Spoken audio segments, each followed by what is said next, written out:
All right. This means, once again, the live show has started. Oh. Okay. All right. So, welcome back to the show, boys and girls. This is the Old Man Gaming Hour. Or so. And we're catching up on a little bit of faction focus this week due to some scheduling and work related deals. We weren't able to go live on Sunday this past weekend. We'll get back on track this week, though. But right now, we're going to do a show midweek so we can get caught up on last week's faction focus articles. There's 5 of them, so it should be an information-packed episode. Well, how you been, Josh? Busy at work. Just working 10 days in a row. It was brutal. Yep. And you know how it goes. Yeah, no, I get it. Well, this week in outside of Warhammer, we basically, well, I went on a weekend trip down to El Washington DCO. I think that's how you say it in Spanish. Pretty sure. I think so. We took a trip down there. Short weekend trip down and back. But that was the reason why I wasn't available Sunday morning, because we planned on doing that, but then we had an impromptu getaway. So that's pretty much all I've been up to. It's outside of Warhammer. We took that little trip. I don't know, you were on a 10-day stretch there at work, so yeah. It was delightful. It was a delightful stretch.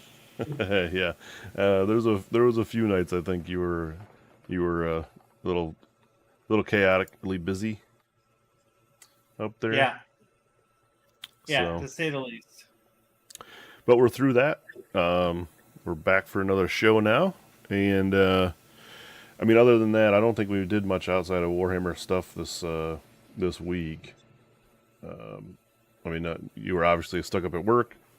I'd had the little mini vacation over the weekend. Yeah.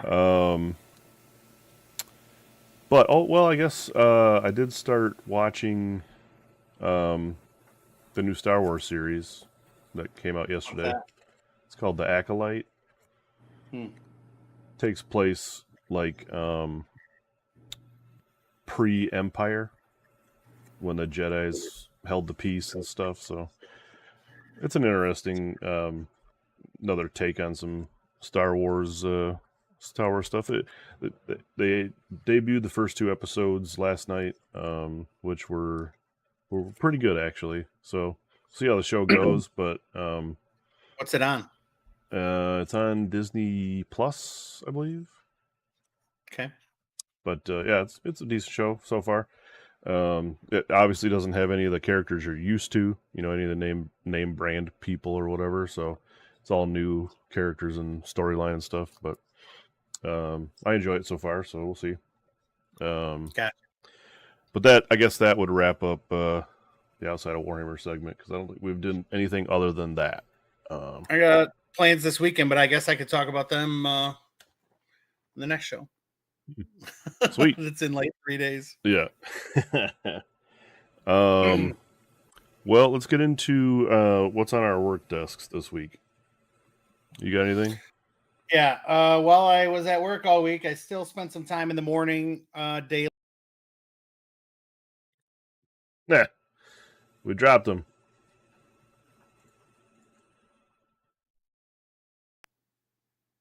Where'd you go? I don't know. You disappeared for a second. Continue, please. Okay. Also, I see that we are now live on, we weren't live on Twitch a few minutes ago. Something was going on with it, but now it looks like we are. Anyways. Okay. I lost my train of thought when I disappeared. I worked on cities. I just worked on building my models. I built 10 cavalry, and I started working on the some of the hunters. So got to do all those bases so I can wrap all that up. Oh shoot! And I have quite a few models here that need to be based still, so I'll get those done. Hopefully, maybe tonight. Depends on how late I decide to stay up. So that's it. Sweet. A little bit of cities going on. We're about to see if they're going to be decent in 4th edition. Oh, excuse me. Yeah, I didn't really have a whole lot. I have a half piece or a half painted building for the terrain set that I'm trying to get together. But really, other than that, I haven't worked on anything because leading up into this 4th edition, it's just one of those weird spots to be in, right?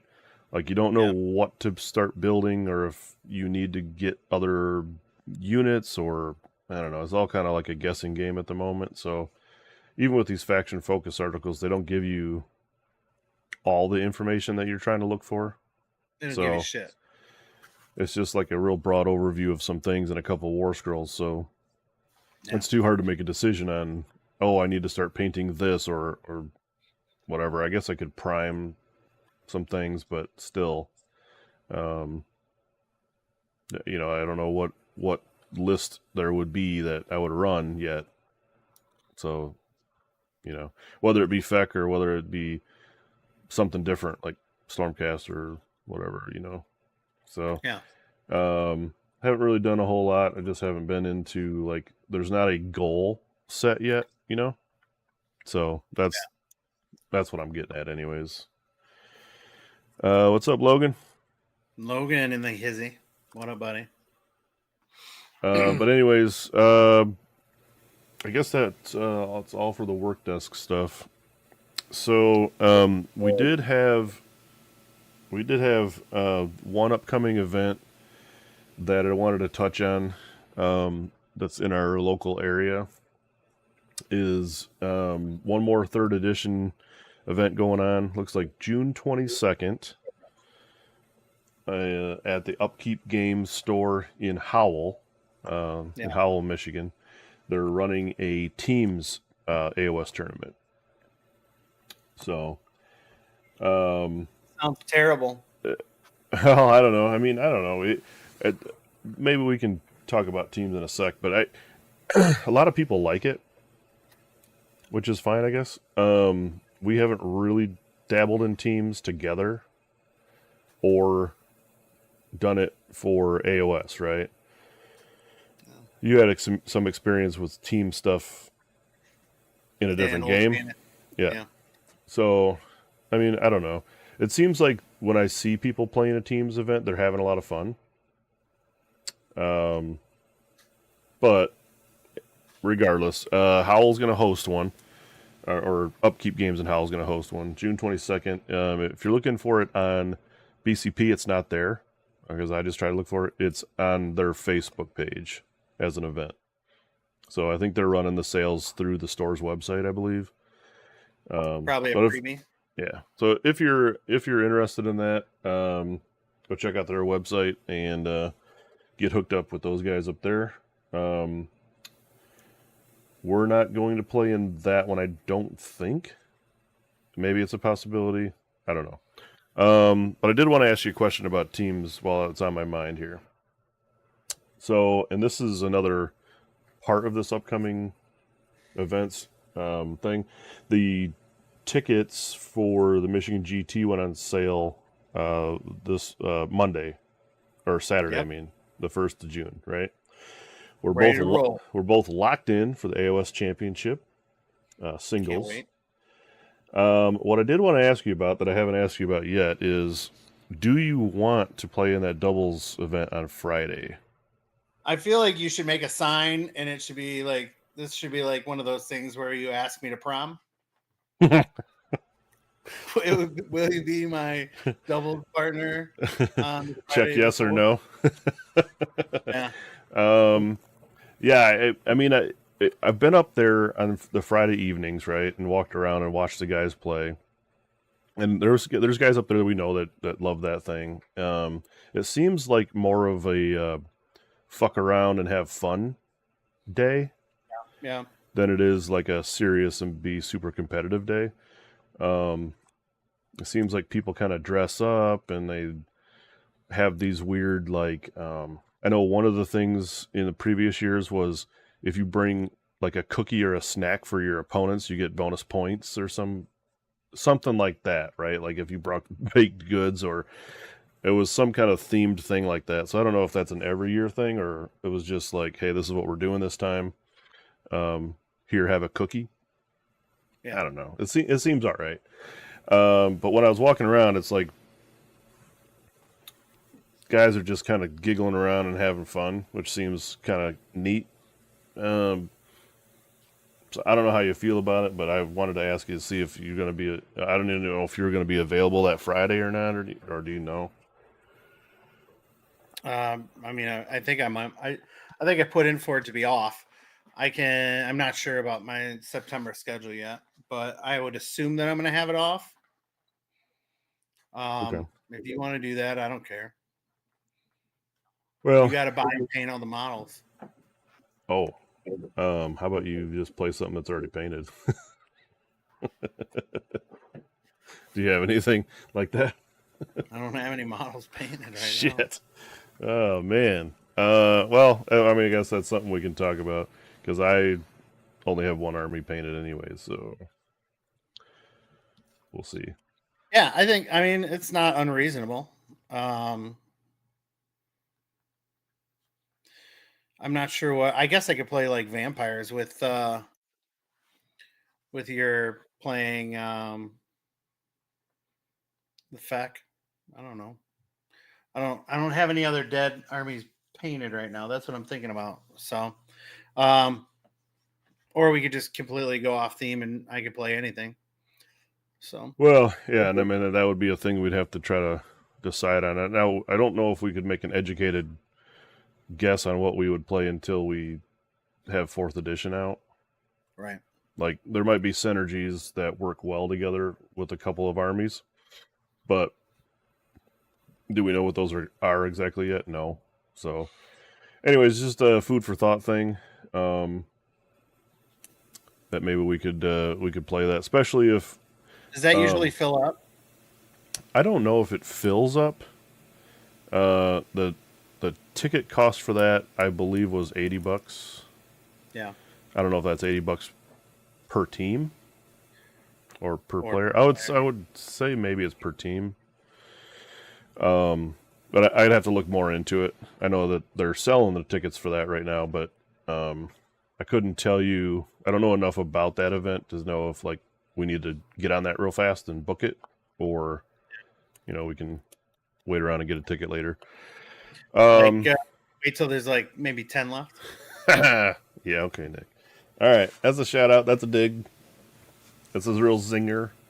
He won't see it anyway, though. So. Yeah, he doesn't watch our videos. I keep telling him. He asks me about 4th edition stuff sometimes, and I go, "Did you watch the show? Did you watch our show? Did you watch the show?" That goes for all you team members out there, Old Man Gaming team members. If you don't watch our show, you're DX. Dick.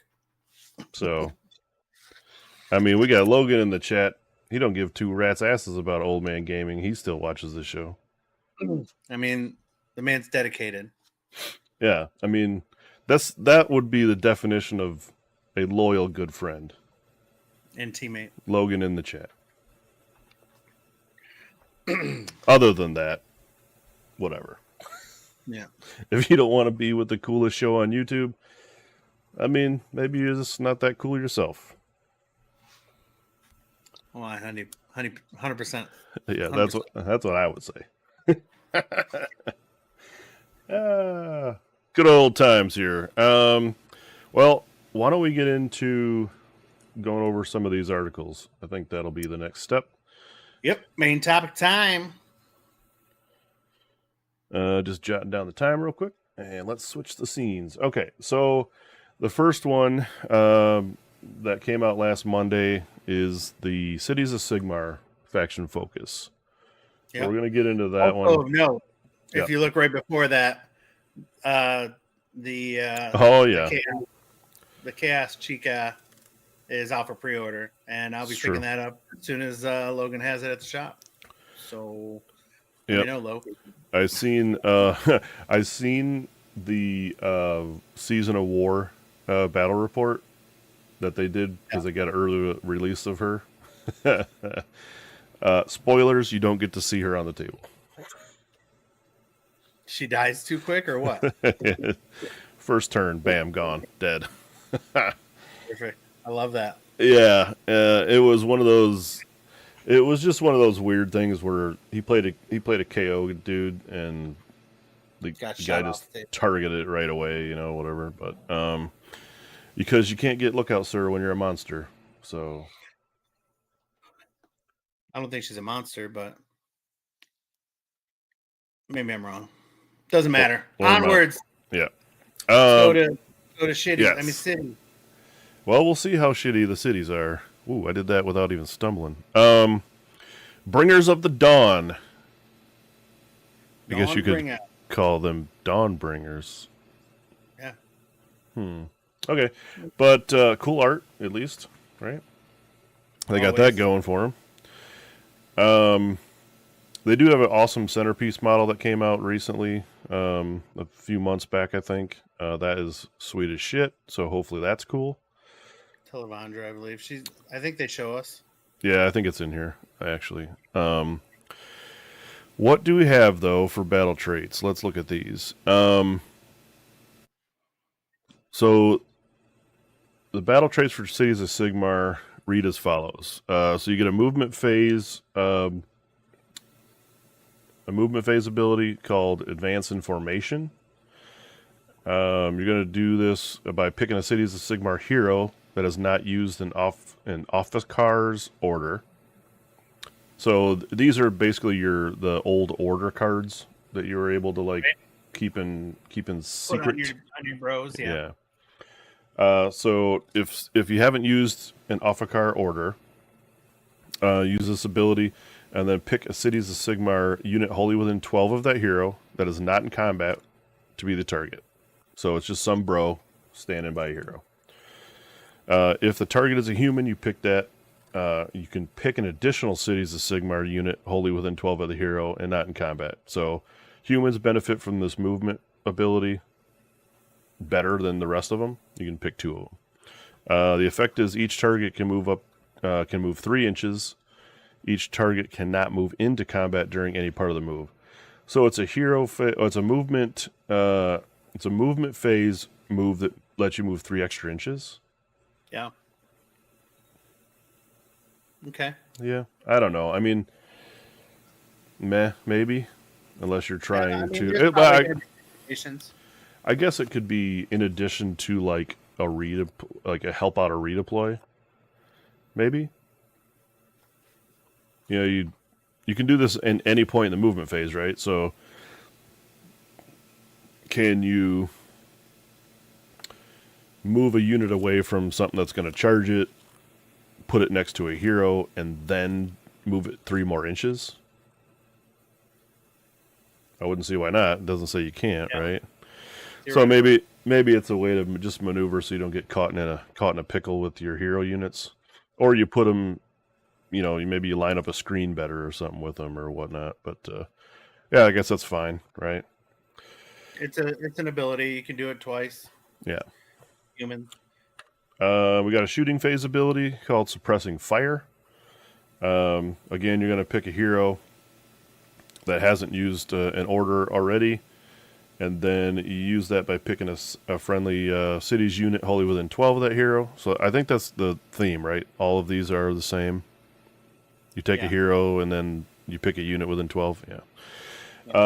So in the shooting phase, using suppressing fire, each time the target uses a shoot ability in this phase, if all of its attacks target the same enemy unit after the ability has been resolved, roll a dice.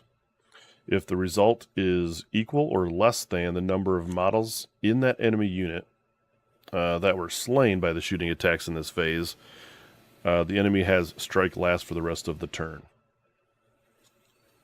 That's pretty good. It's I mean, it's decent if you have like a bunch of shots that you kill somebody with. Yeah, I mean, you're gonna have to take out a few guys, right? Because you have to roll a dice equal to or lower than the amount of models that were slain. Yeah, I mean, if you're shooting at like a unit of 5 bros and you kill one, you got to roll a 1 or less on a d6. Yeah, I mean that's not the greatest. However, if you shoot into a unit of 20 bros, usually a unit size of 20 is one wound models and whatever. You're probably taking out 5 or 6 guys or something, depending on what's shooting.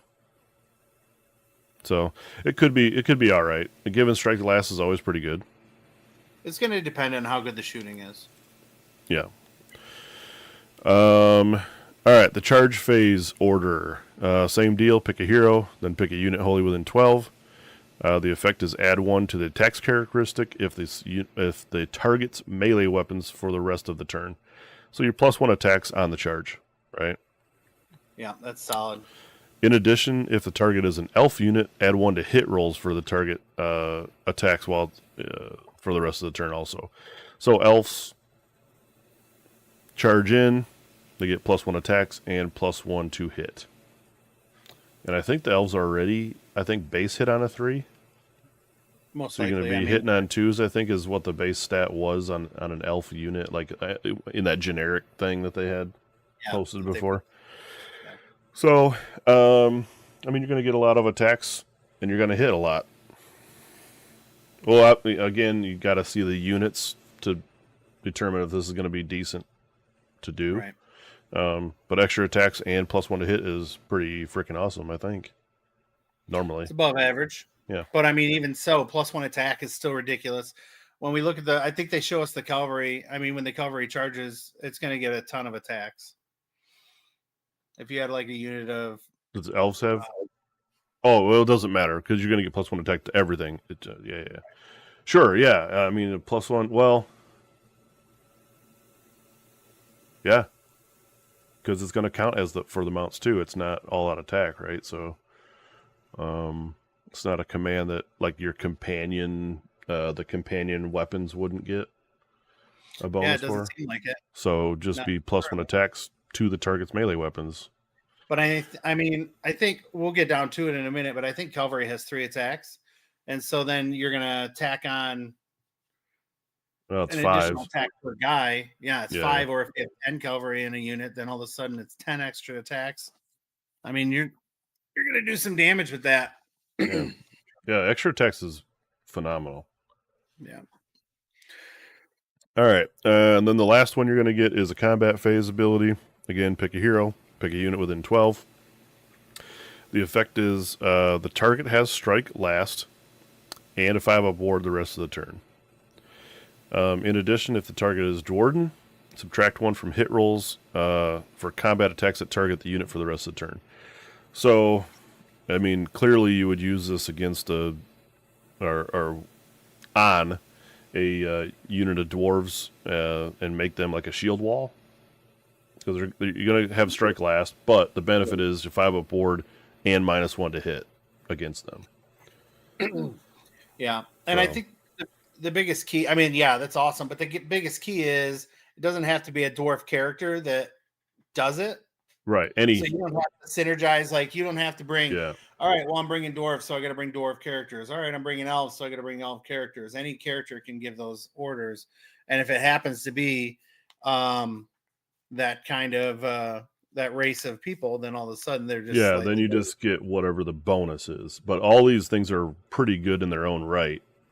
Right. And they can be given out with any hero. Yeah. So I think that frees up how they used to work a little bit, right?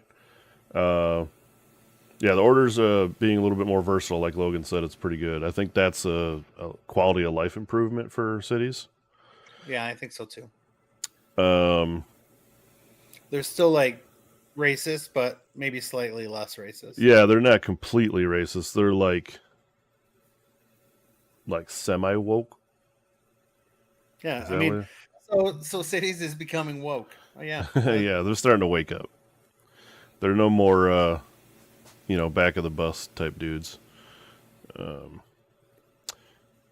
Going into battle formations, they show us one called the Fortress City Defenders. The passive ability is the Bulwark Zone, and the effect of this is the friendly cities units have the fortify position ability.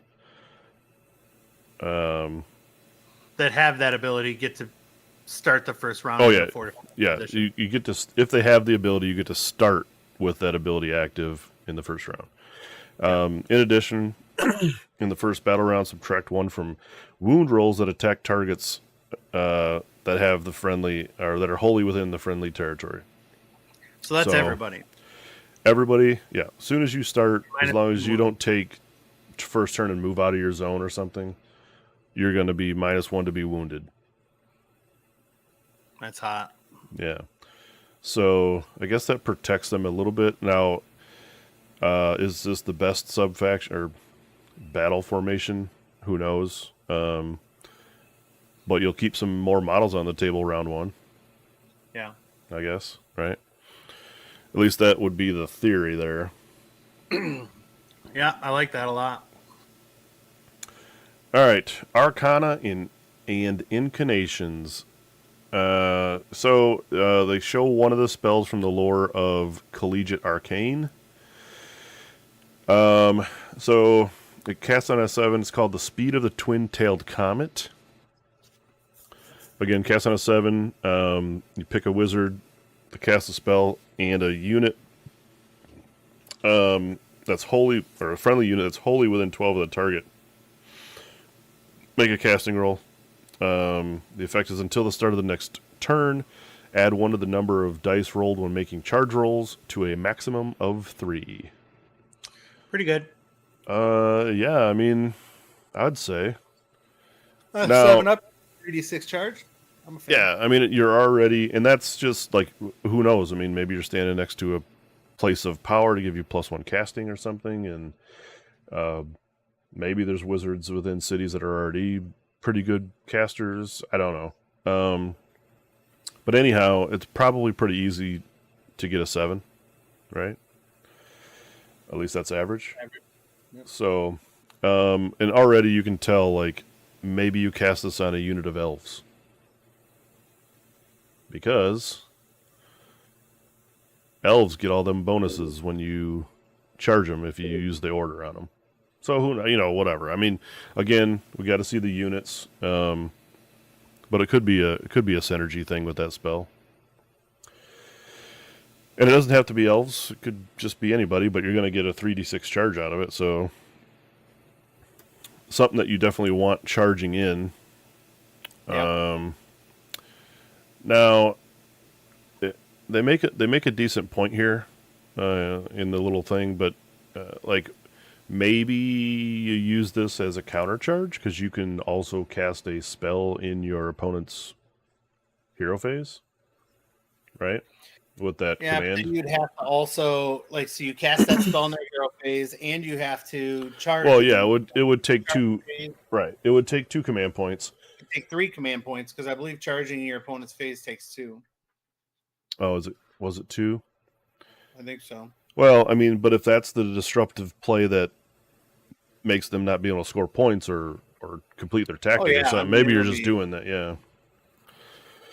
But yeah, I mean, and that's what was gonna yeah, they're showing us all the stuff for 4th edition, but if we don't know, is that the play?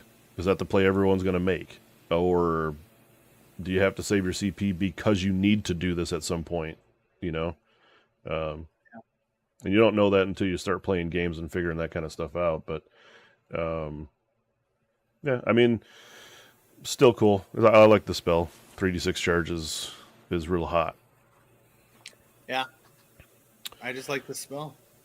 All right, so unit focus. We're gonna get into Talia. And I don't have any previous experience of looking at or remembering what she did originally when she came out, so this will be all new. And again, like I don't know if this is a glow up or not for her. I Without feel trying like to look it up, but before, her big thing was she could rally units in combat, and she could give the same command twice, or maybe give 2 commands. One of those 2 things, but 2 commands or 2 orders? orders. Same thing. Orders. That's Okay. right. Orders, yeah. Okay. So let's take a look at her. She moves 12, obviously because she has fly. Yep. She has 15 health because she's a monster. Love it. 4-up save and a 6-up ward. Not bad. Decent. Control 5, like all the other monsters. Yep. Weapon of the Office sounds like a pencil. But it has 6 attacks, 3-up, 4-up, Ren 1, 2 damage. No special abilities. Wrong pencil, though. I mean, you can kill somebody with a pencil if you're John Wick. Yeah.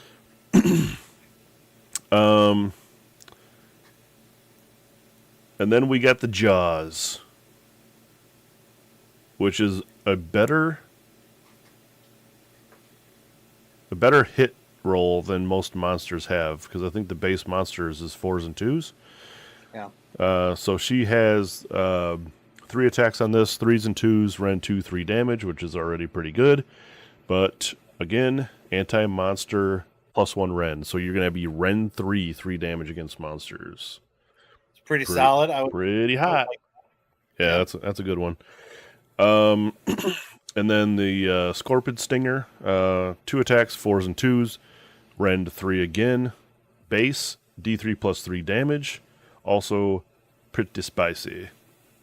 That's a very nice. That's a spicy meatball. That's a spicy meatball right there. So she's pretty good in combat, I would say.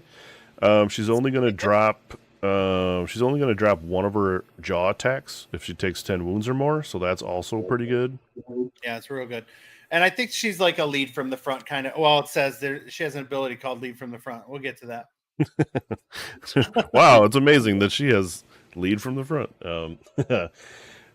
She's got another passive ability. It's an unparalleled technician. When this unit uses a order, you can pick an additional friendly Cities of Sigmar unit wholly within 12 to be given that ability. So, again, she still has a double order, but it has to be the same order, it looks like.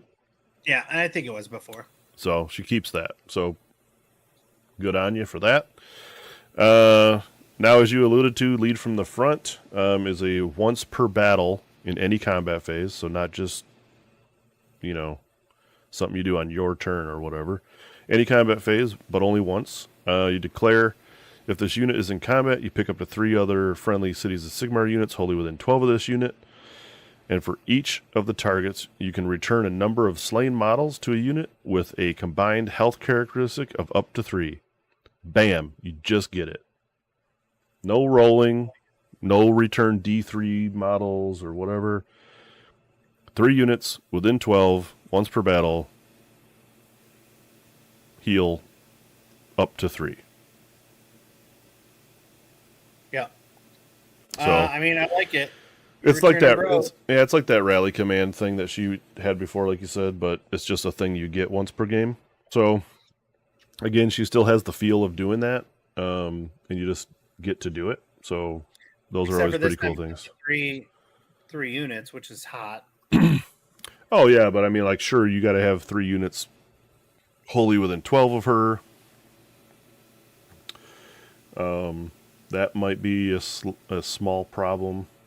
I mean, 12 inches from a pie plate is a decent enough area, but also you still got to have the units in there, right? Yeah. So we'll see. I mean, at least you'll be able to get some units, some models back. Yeah. So that's cool. I'm looking real quick at her current reward scroll. For the most part, it's almost virtually the same. Okay. So, I mean, so she still gets right, and it makes kind of sense because she's a new model, right? So hopefully they don't change.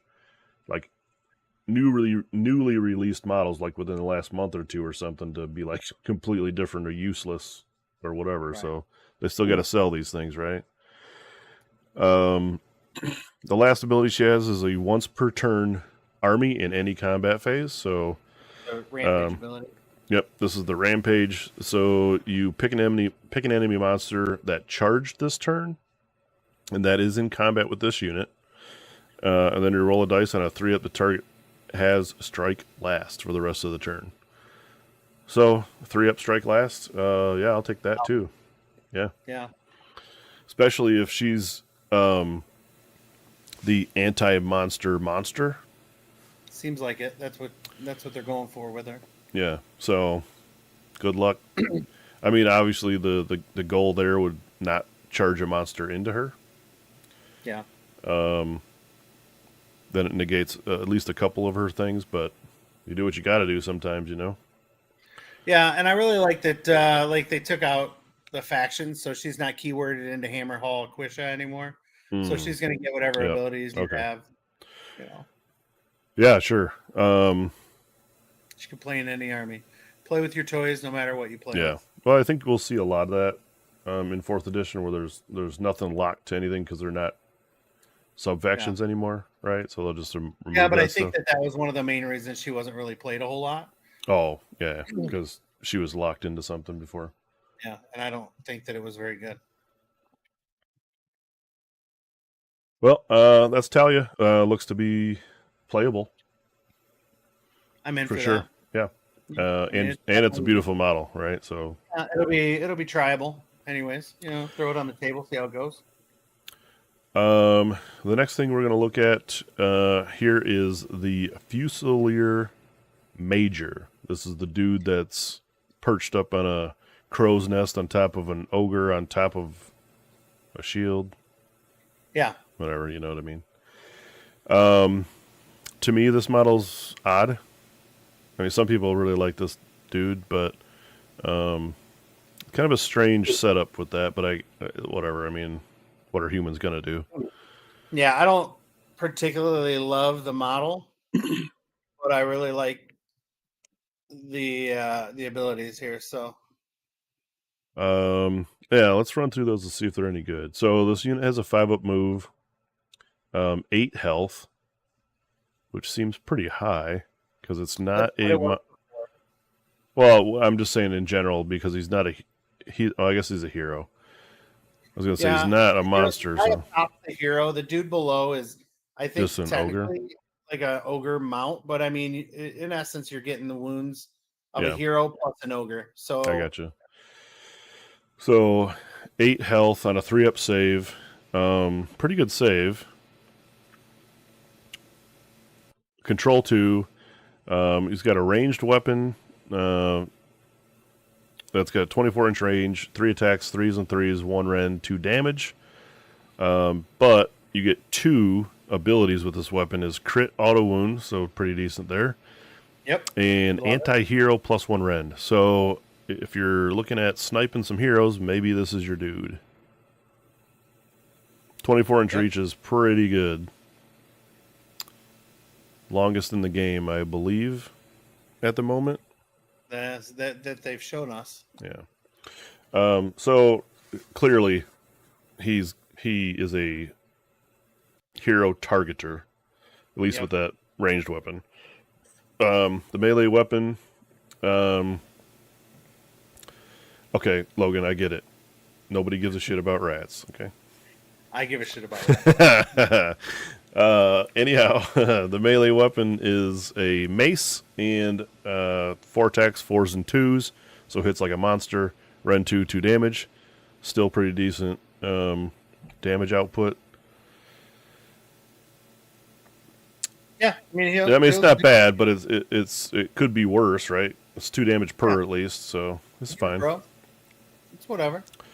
Hopefully he's not in a lot of combat. Yeah, I mean, he's going to be standing in the back, and then this giant dude underneath him is going to protect him, I'm going to guess. Yeah, we'll see that in a minute because it's got the fortified position thing. However, it's got a shooting phase ability to mark targets. Pick an enemy that was targeted by this unit shooting attacks to be the target, and then add 1 to hit rolls for shooting attacks made by friendly Cities of Sigmar human units that target that unit for the rest of the turn.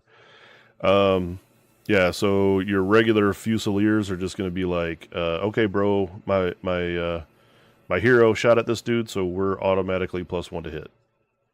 Yeah, I mean, we'll see what they look like, but like you could bring more than one of these, and then one of them shoots a guy, and then all of them shoot at the same guy, +1 to hit. Yep. I mean, that's strong too. Yeah, +1 to hit. I mean, it's a free all-out attack and shooting if you bring this dude. That's basically what it is. Especially if you're going to be like, hey, this thing's got to die. This mounted hero on a monster. Clearly, this guy's going to hit him for a few damage, and then the rest of all your shooting gets +1 to hit against that thing. That's going to be dangerous. I like it. So fortified position in your movement phase. The effect is this unit establishes a fortified position and remains in a fortified position until either the unit uses a move ability or is removed from the battlefield. While this unit is in a fortified position, subtract 1 from a rend characteristic of weapons used against for attacks against this unit. It just gets -1 rend. Yeah, it's really strong. That seems real good. And also, you can start the game in a fortified position with that. With the one faction. Yeah, with the one battle formation. So, yeah, cool. -1 rend seems hot. I love it. And all these things are like, doesn't say that old wording like it's -1 until a minimum of 1. It's just -1. It could just negate all of the rend of something, right? If it was just 1. Yeah. So that kind of thing is cool. That'll change up some of the math in the game. So hero infantry. It's a human unit, although he's on an ogre, but he's a human dude. So pretty decent dude, I guess. Especially if you're going to be building like a shooting army out of cities, right? You probably need this dude. Oh, you need him. Yeah. I don't know. He might even be involved if you're not building a shooting type army. Just because, I mean, he can still reach out and touch long distance. And, yeah. I mean, he's got pretty good rend and damage against heroes. I guess the only thing that would not concern me, but you didn't see this dude in 3rd edition army builds. So yeah, if he did similar things in 3rd edition and people still didn't bring him, is he worth it? Was he too many points? I don't know what his deal was, you know. He was 130 points. 130. That's not that expensive for a hero. Yeah.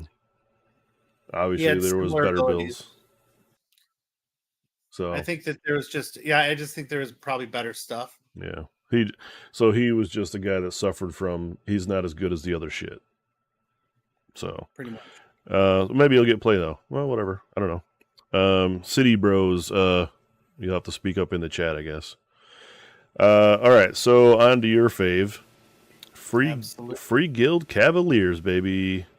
Mounted Cav. They have a move characteristic of 10, which is hot. Pretty fast dudes. 3 health apiece on a 3-up save. Not shabby at all, really. Control 1, obviously, because they're just regular bros. They have 2 melee weapons, one being the Cavalier weapon. 3 attacks, 4s and 4s, rend 1 damage. Not that great of a damage output. Unless you charge, you get +1 damage. Yeah. So, okay, right? Not like game breaking or anything. The horses are 2 attacks, 5s and 3s. No rend, 1 damage. Again, though, like you said earlier, if you were on the charge, you get +1 attacks, right? Yeah, if you use that command. Right. So these guys could be on 4 attacks and 3 attacks, and +1 damage on the riders. I mean, weapons. The problem is they were nerfed a little bit to the 4s and 4s. I think I can't recall what they were. I'm gonna look real quick. Well, But I think the baseline for regular humans was 4s and 4s, if I'm not mistaken. So I guess maybe they're adjusted to that. But again, they were I threes mean, and threes were they before. 3s and 3s before? Yeah, maybe. Let's see what this devastating charge ability is. So in any charge phase, you can use this thing. If this unit charges phase, pick an enemy within 1 inch to be the target. Roll a dice for each model in this unit that's in combat. For each 4-up, inflict mortal wound.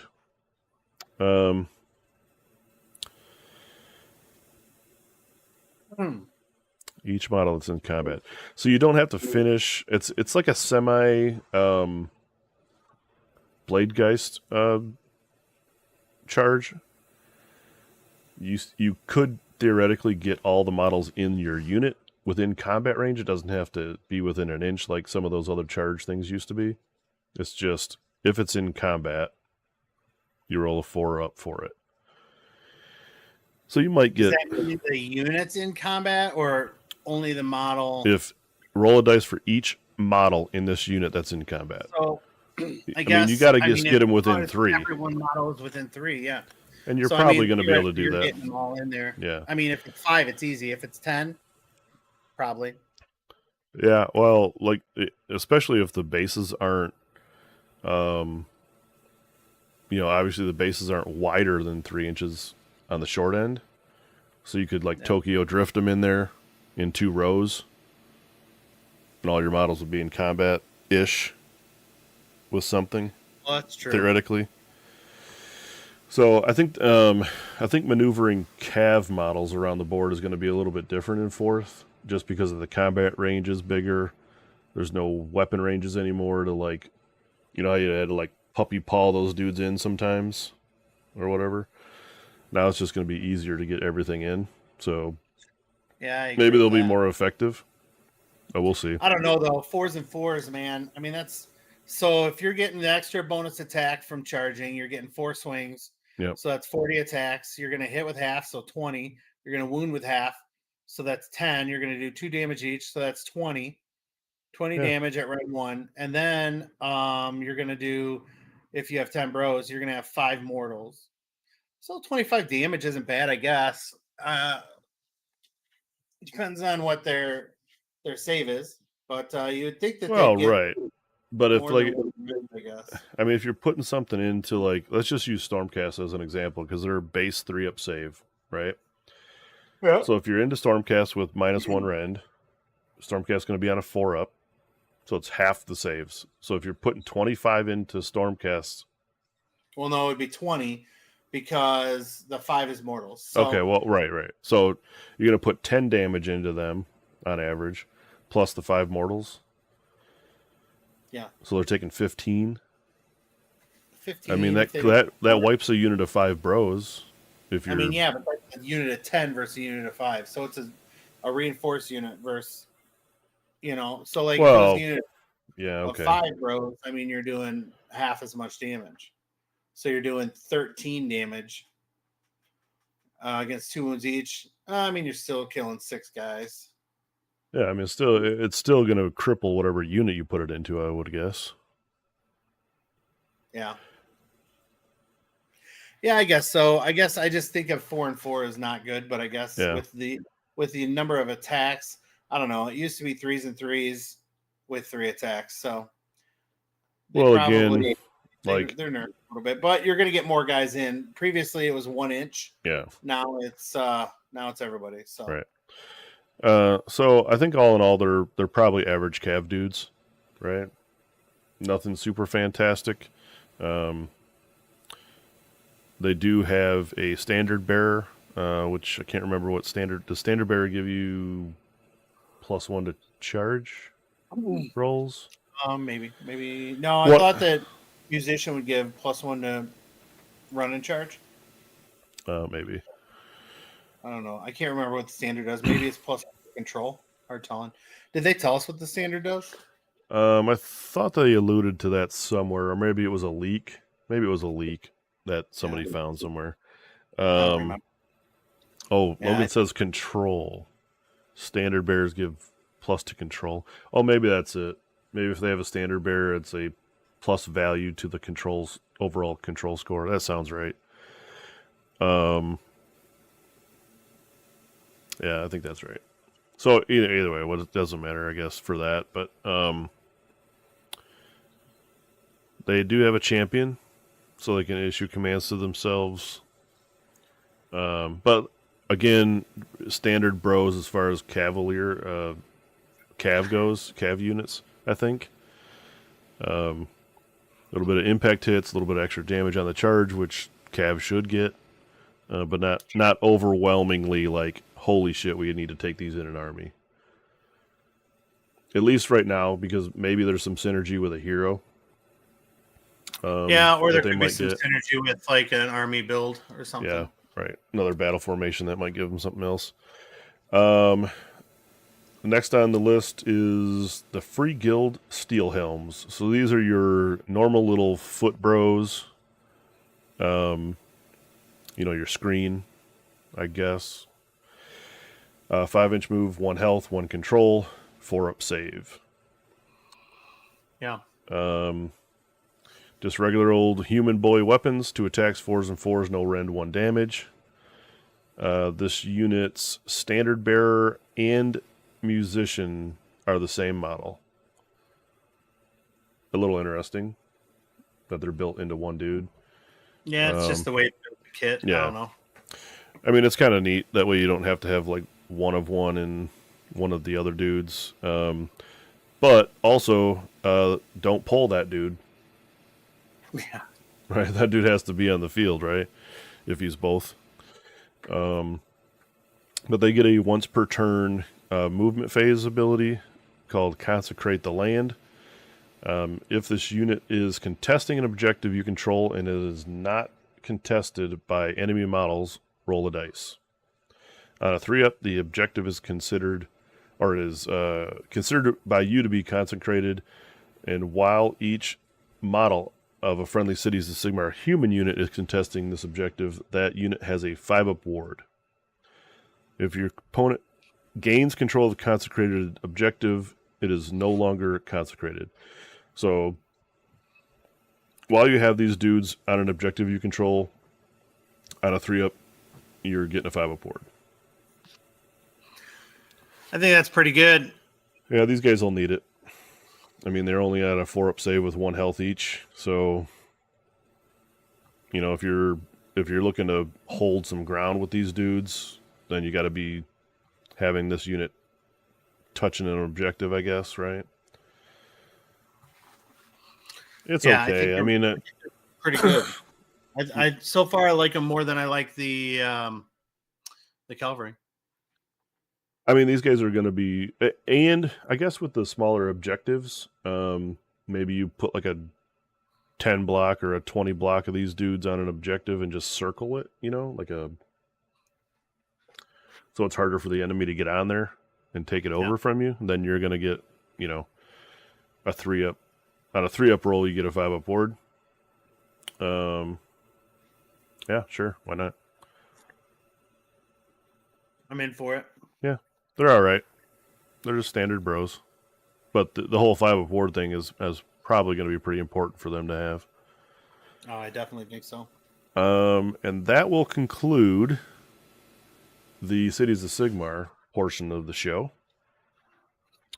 Anything catch your fancy? Like, does it seem worth playing a Cities army? Like everything, it's going to depend on points. Like the models are roughly the same. The stats are roughly the same. It's just going to depend on what we're paying per model and what the other army abilities will be. Because, I mean, that one looked okay, but it's not the best one I've seen that they've shown us from a different army. Yeah, so I think it's just Cities is just the average army, right? Now, we didn't also see any of the other stuff. We didn't see steam tanks because that was pretty popular toward the end of third.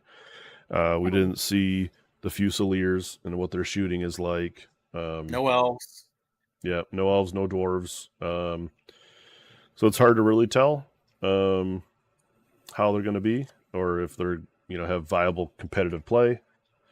But again, these faction focus articles don't give you enough to go on either. So yeah, they just give you the smallest taste, so you can hate it or love it. Right, stirs up conversation, I guess. I guess what we want to do here is they did release an individual war scroll for the Stormcast hero, the mounted guy, Lord Vigilant. Let's look at that real quick before we go on to the next army, because it's just a one war scroll thing. So again, this dude is the new semi-centerpiece. It's the new hero that comes in the starter box that's on the mount. Beautiful model, pretty cool pose. It's a real nice model. But now they give us the war scroll. So he's got a 12-inch move, 8 health on a 3-up save, 2 control. All good things there for him. He's got a couple of melee weapons, one being his Hallowed Axe. It's got 5 attacks, 3s and 3s, ran 2 damage. Pretty good damage on a hero axe. I'd swing that. And then the Beacon Talons from the Griff Stalker. 3 attacks, 4s and 3s, -1, 2 damage. Also not bad for a mount. Better than your cavalry we just looked at. Yeah. He's got a couple abilities. Once per turn, as a reaction, this unit is picked as the target of a non-core ability. All right, so it can't have the core keyword in the ability it's targeted with. The Ruination Chamber ability states that you make a resistance roll of D6, and on a 4-up, that ability has no effect on this unit. That's pretty smashy. You know what? I like that a lot. You know what is not a core ability? What? Any spell in the game. Because spellcasting is a modular portion that's not part of the core abilities. Interesting. Yeah. 4-up spell ignore. Pretty good. And that, again, that's also any other ability that's not a core ability. So, off the top of my head, that's the thing I thought of first was spellcasting, but it's not limited to spellcasting either. So, not bad. I mean, 4-up ignore shit is pretty awesome. The other ability that he has is once per battle in the combat phase, he can deliver judgment. So beware. You pick a friendly non-hero Ruination Chamber unit wholly within 12 of this dude. And then that unit can use 2 fight abilities this phase. After the first one is used, however, this unit has strike last the rest of the turn. So he just tells a bro that you're going to get double fight. Yeah. That's fucking awesome. You do not have to... Well, again, it's once per battle, so pick and choose wisely. But you're not rolling like a 2-up or you're not rolling a 3-up. You're just telling a unit, if you need to kill something, this turn you're doing it. Yeah. It's decent. I like this guy a lot. Yeah. Too bad he's Stormcast. Well, I mean, I'll build him. I'll build him probably, but I'm not going to play with him. But other than that, I mean, he doesn't have any like glaring keyworded things that make him extra special. He's part of the Ruination Chamber, which I don't know if they gave us that info yet or not. Can't remember. But a decent enough dude, especially if he's moving 12 inches around the board. He can get in a position where he's going to be able to give out this double fight thing to pretty much anybody he wants to. Yeah. So that's cool. I mean, he could use it on himself for all that, for that matter, But yeah, pretty cool dude. And they sprinkle these in, so we'll see another one in a little bit here. But it's kind of cool that they give us at least a war scroll for that dude. Pretty decent hero.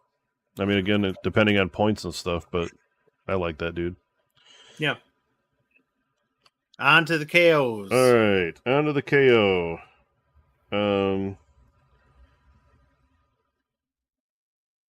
guess that first one took us a little bit longer than I expected to get through it, but we'll see how this one goes. But like I said, we got 5 of these to get through, so be prepared, boys. KO. All right. So, why don't you take us through the battle traits of KO here? All right. So, looks like once per battle in the deployment phase, you can fly high, basically pick a sky vessel that's part of the regiment, and has no other units that have been deployed. You pick it and you fly high with it. It's up in the clouds, and then it counts as deployed. And then, like every other army that has like an ability like this, the next ability, descend from the clouds, you basically just can bring that entire group down more than 9 inches from all enemy units. And then everything else that's with that group has to be wholly within 6 of it. So that's pretty good. It's like, I think it's fairly similar to a lot of other abilities that other armies have. I think Stormcast has something similar, and the rats can put people under the ground and blah, blah, blah. Let's see. Transport Skyfarers. It's used by the sky vessel using the move ability. Pick a number of units that are the sky vessel's transport capacity that are wholly within 6. Hey, keep going. They haven't already been targeted. Sorry, keep going on this for a second. I gotta let the dog out real quick. Barking up there. I warned you. I know.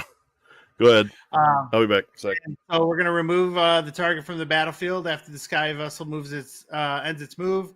You set everything back up wholly within 6. And not in combat. So you can't charge when you do that if you do it on the same turn. Then the last ability is a passive ability, Sky Vessel Cover.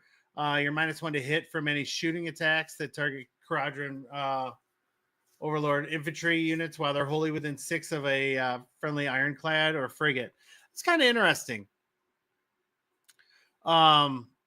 Where, like you're going to most likely be close to your boats for a majority of the game. So I feel like it's interesting because -1 to hit, it seems like something that they should be getting anyways, because those boats are going to be like taking up space and providing cover. So I like that a lot. You can move on. Cool. All right. Oh yeah, this the battle formation that they give us here. What's this one all about? So special procurement. You pick a friendly, non-unique Quadrant Overlord's hero, and he gets an additional artifact of power from the inventions of the Skyports. I mean, it'll probably be cool if there's something worth taking. Yeah, I mean, they had something like this before where they could take an extra artifact or something, right? Yeah, I believe. I think that, I feel like dwarves get that kind of thing where they can have multiple artifacts. Yeah. So, same thing as they used to have, just built into a battle formation there. Yeah. All right. And, okay. So, instead of Arcana and Invocations, we get Artifacts of Power. So, let's see. Oh, this is like 3 different ones. Yeah.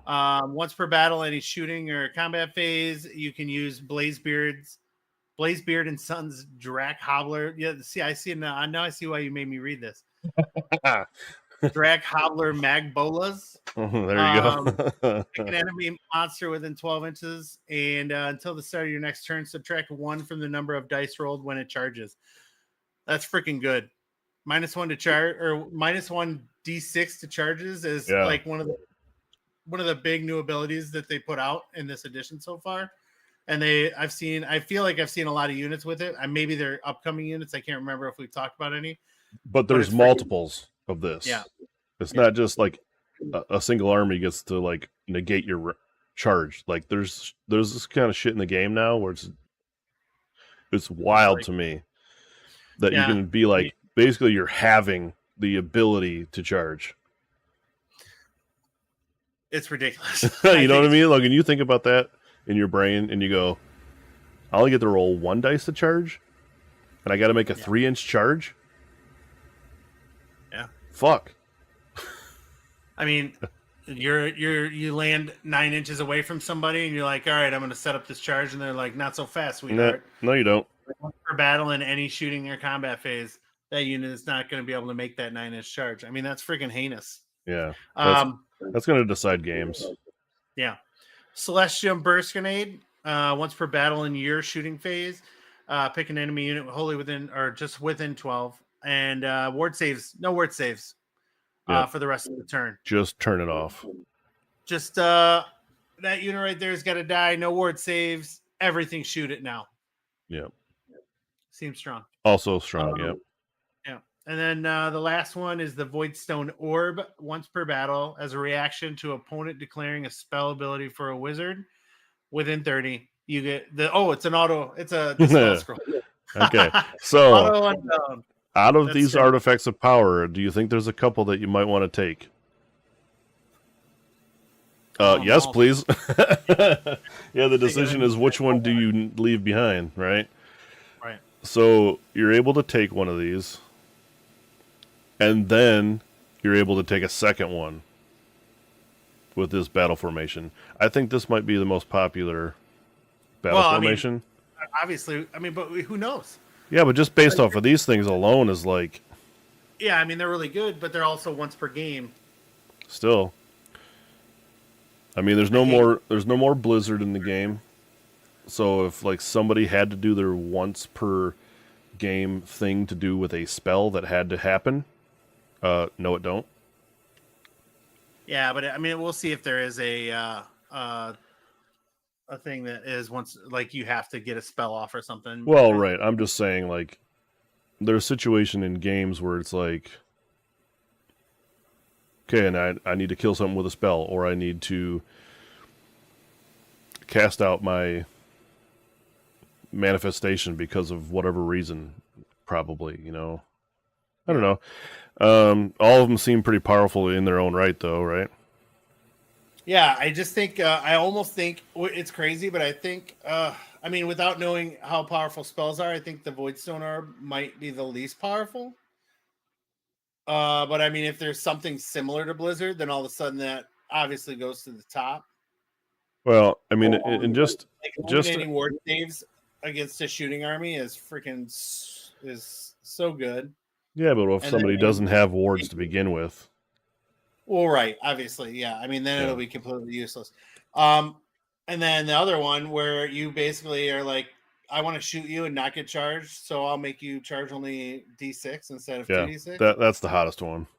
Yeah, that's pretty. I'm gonna call it right now, and I've been telling Roush this, and he keeps ranting and raving about redeploying after all the moves are done. I think this thing is gonna kill thing. This is gonna swing games. If there's enough of this type of an ability built into armies, where you can go, you just don't charge me this time. Yeah, I mean, at least it's to a minimum of 1. But then if you use like that ability, that Twin Tail spell, then like you can at least... right. You're going to negate someone's getting a 3d6 charge on you, maybe. Right. Whatever. I mean, I guess it's both ways, but still, you know, if someone's... Usually you probably wouldn't add a third dice to a unit that's already like at 9 inches or something like that, right? Yeah. And then you can get slapped with this, now you can only charge a maximum of 6. Yeah, I don't know. It's pretty good. There's some swindly, tricky shit in the game now. So I like those. Yep. All right. What else is going into unit focus? Bronk. Yeah, tell me about Brock. Gronk. Whatever. Moves 12, health 8, 2 control, and a 3-up save. And I don't know if he has a ward save, but we'll see in a second. Does not. Okay. This guy kind of reminded me of Bloodthirster before. So he has some ranged weapons, an 18-inch, one shot, 3s and 2s, 2 rend, D3 plus 3 damage. So pretty hefty. And then the Magistrate's Charter is a 12-inch, 6 shots, 3s and 3s, -1, 2 damage. And it's usable in combat. So that's pretty solid. Yeah, and this guy is a balloon boy, right? Is that why he moves 12? He okay. floats around with a balloon. Yep, he flies. And then his Aethermatic Saw is 5 swings, 3s and 3s, 2 rend, 2 damage. So, I mean, he could do 10 damage in combat. Not bad. So, abilities. First rule of Grungson. Pick up to 2 other friendly Skyfarer units within this unit's combat range, and add 1 to attack's characteristic of the target's melee weapons for the rest of the turn. So, I mean, he can't pick himself, but like you got 2 more melee bros, like 2 more balloon bros next to him that are melee guys. You can tack on some extra swings. That's potentially pretty good. Command the fleet. Once per turn in your movement phase, you can pick up to 3 visible enemies or friendly sky vessels wholly within 24 of this unit that are not in combat, and each one can use a run ability and still shoot or charge later in the turn. Yeah, I forgot. So we could do all of it. Yeah. Now. Yeah. It's pretty good ability if if you're planning on charging with your boats. I don't know.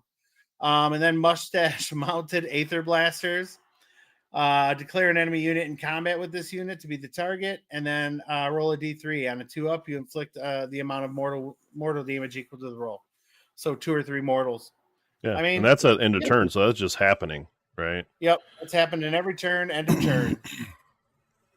I guess in combat with this unit, but still, yeah, he's a melee bro for sure. Yeah, I mean, he used to be a melee bro, but I mean, I guess like that 1 18-inch shot is pretty good. It's still only one shot, yeah. So chances that landing is probably slim, at least all the way through. Yeah, I mean, he still gets to shoot in combat with his other weapon, which is nice. Yeah. So I would guess, yeah, you'd put this dude into combat with some other melee balloon boys. Which maybe, I mean, like, obviously we didn't see this in any KO builds last edition because it was all put everybody in a boat, shoot the fuck out of everything. But maybe you don't have to do that now. You know, maybe they're making it a little bit more versatile versus, you know, doing the old stick everything in an ironclad or. Well, right, but yeah. Okay. So you're not getting in the boats. Yeah. But in the last set of rules that we read, you could pick people up and move them with you, which is in essence the same as getting in, but you get in and get out. It seems like. Yeah, you're just doing like a teleport, but your boat's the teleport thing, right? Whatever. Right. Okay, cool. So I guess War Master is because he's unique, is decent. He's real good. He's cool. I like this dude. He seems cool. Why not?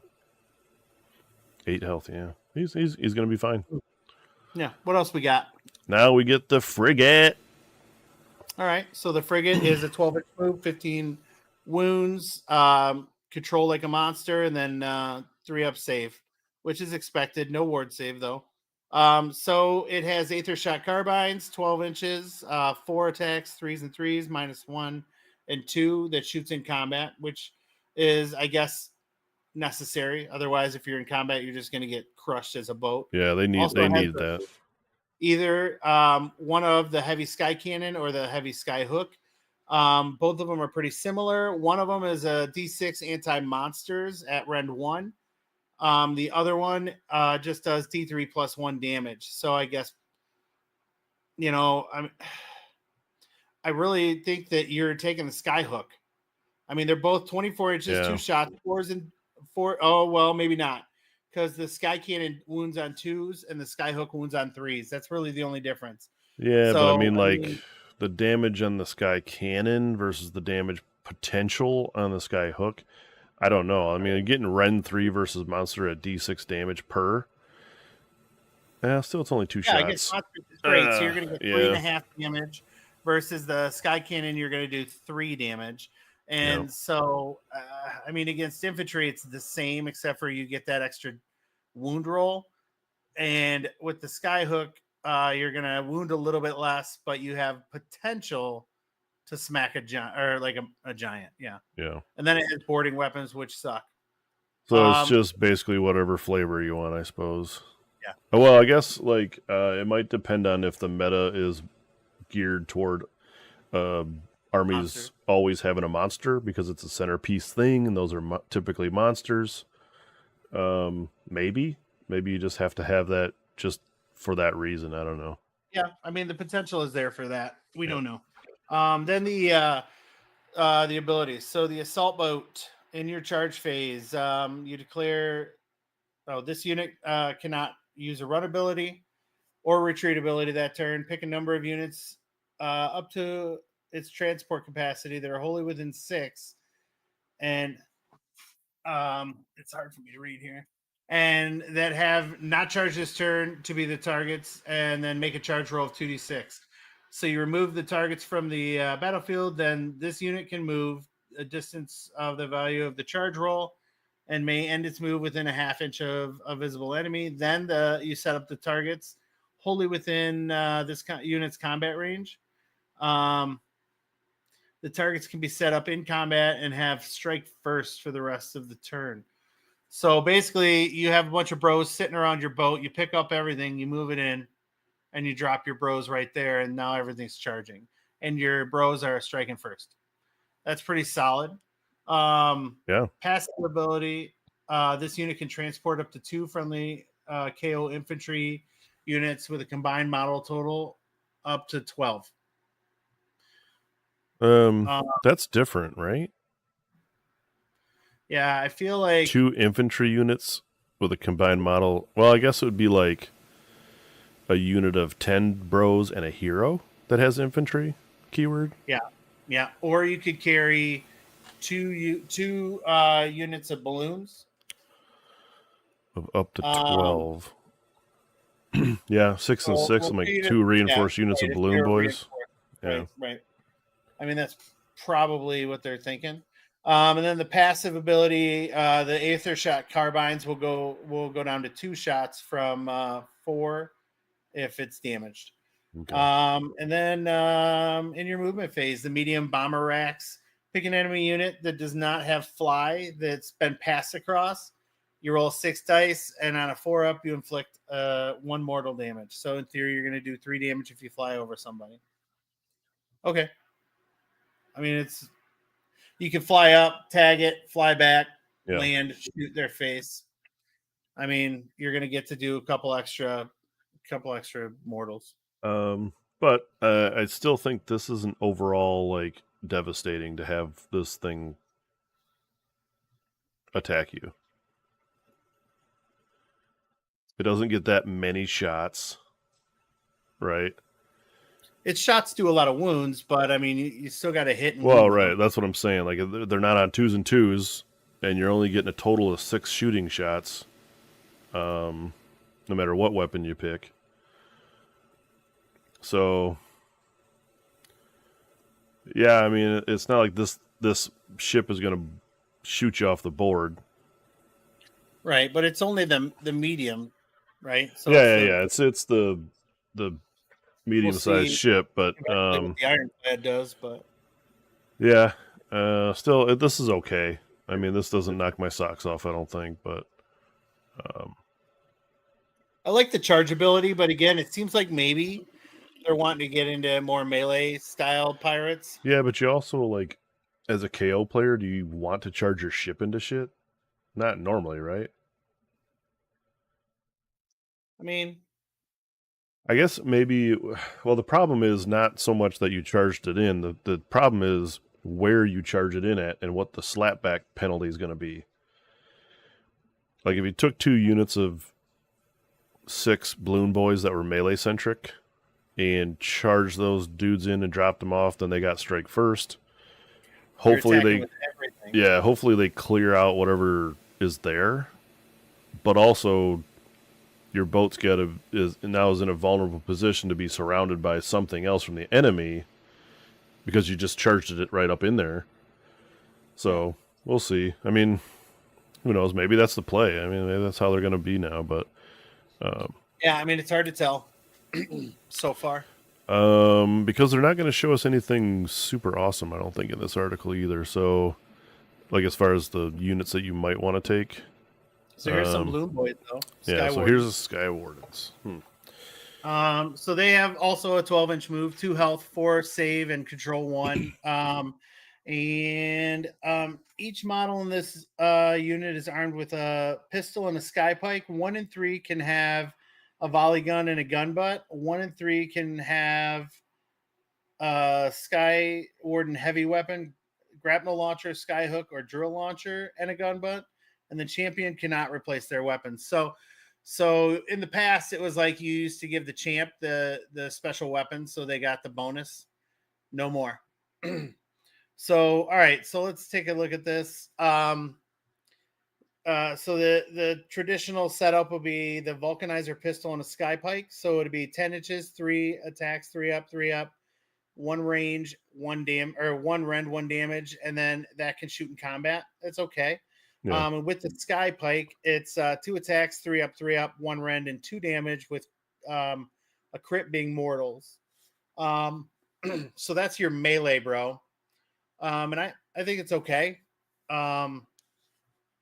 So the next would be a gun butt with the volley gun. So the volley gun is 15 inches, 2d6 shots, 4s and 4s, no rend and 1 damage, and crits will be 2 hits, so exploding 6s. And then the gun butt is basically no damage. It's 1 attack, 4s and 5s with 1 damage. Yeah, you're never going to hit that thing through.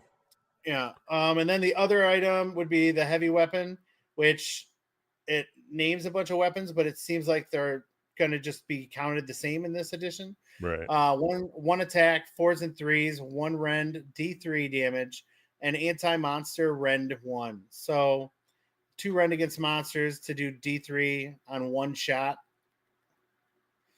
Yeah, not hot either. And I think the reason behind all the naming of all the specific weapons is because I'm sure that's how the kit is still going to be given out with the build options for all the different weapon types like they used to. So they have to declare like what is considered a heavy weapon versus a whatever. In my mind, that way. Yeah. Yeah, no, I agree with you. So the end of the turn, time charges. Pick an enemy unit in combat with this unit.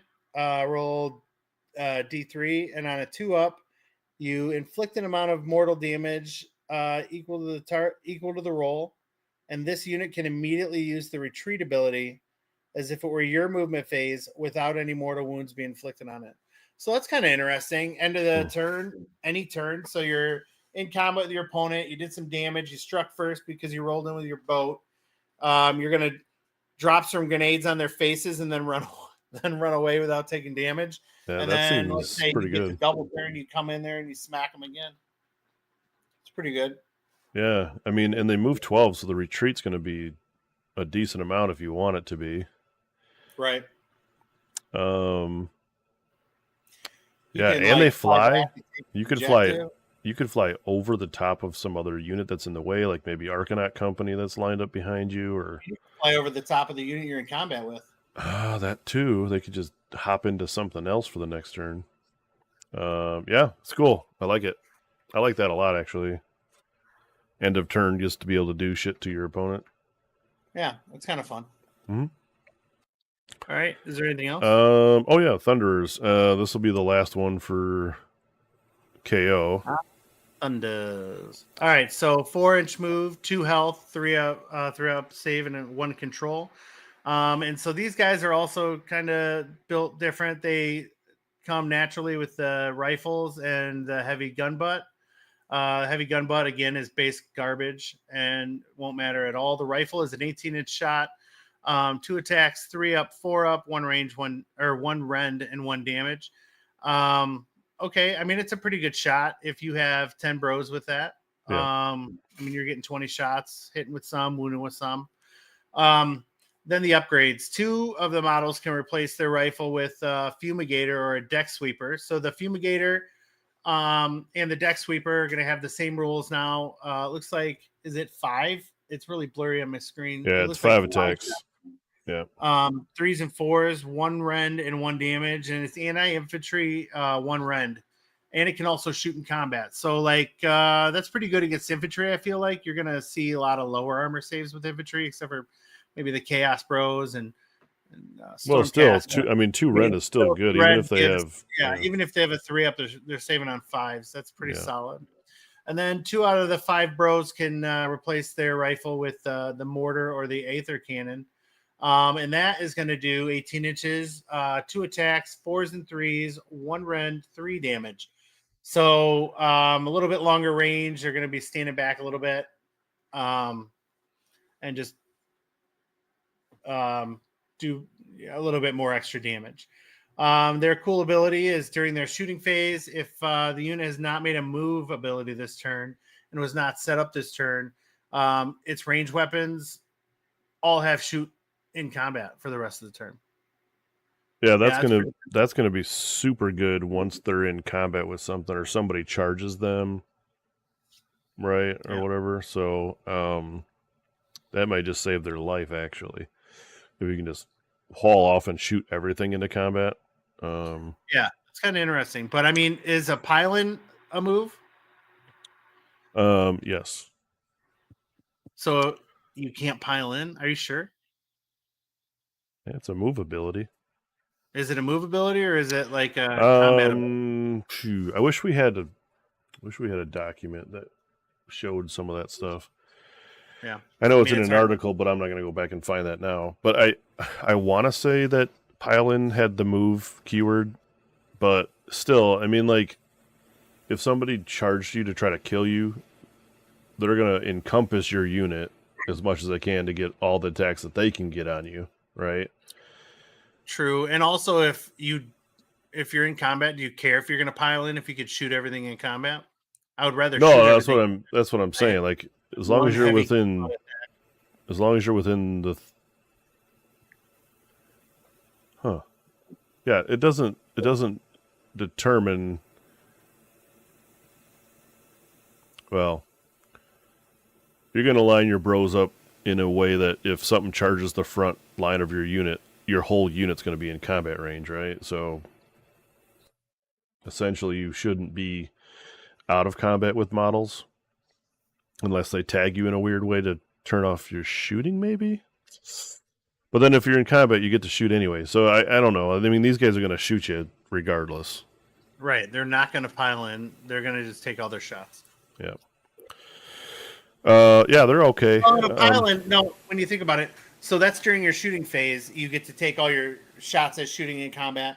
The pile-in doesn't matter because you pile in during the combat phase, which is later. So as long as you haven't moved it, as long as you didn't charge or set up this turn, then you can shoot into combat.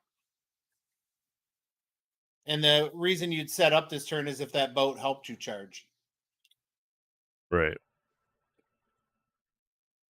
Yeah, okay. So these guys are all right. I don't know.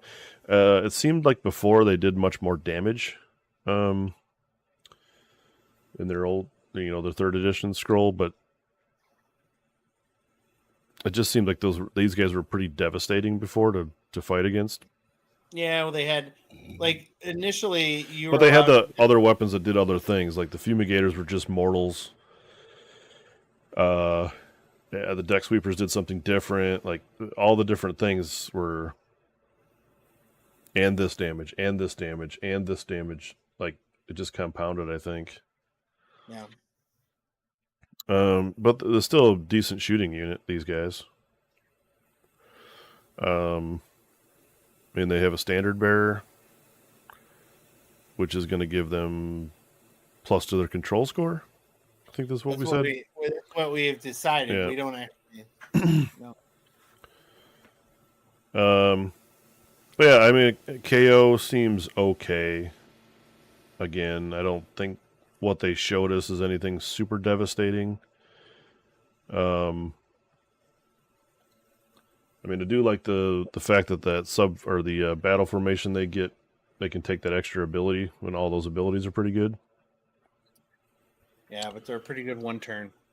Yeah. Well, I mean, maybe they only have to be good one turn. And like old KO, I W, you lose. So what if I don't score points this turn? My KO have yet to make it to the table. We'll see if they do now. They probably still won't. Based off of that article, you're not playing them versus Based off that something article. else. Yeah. All right. On to Tzeentch.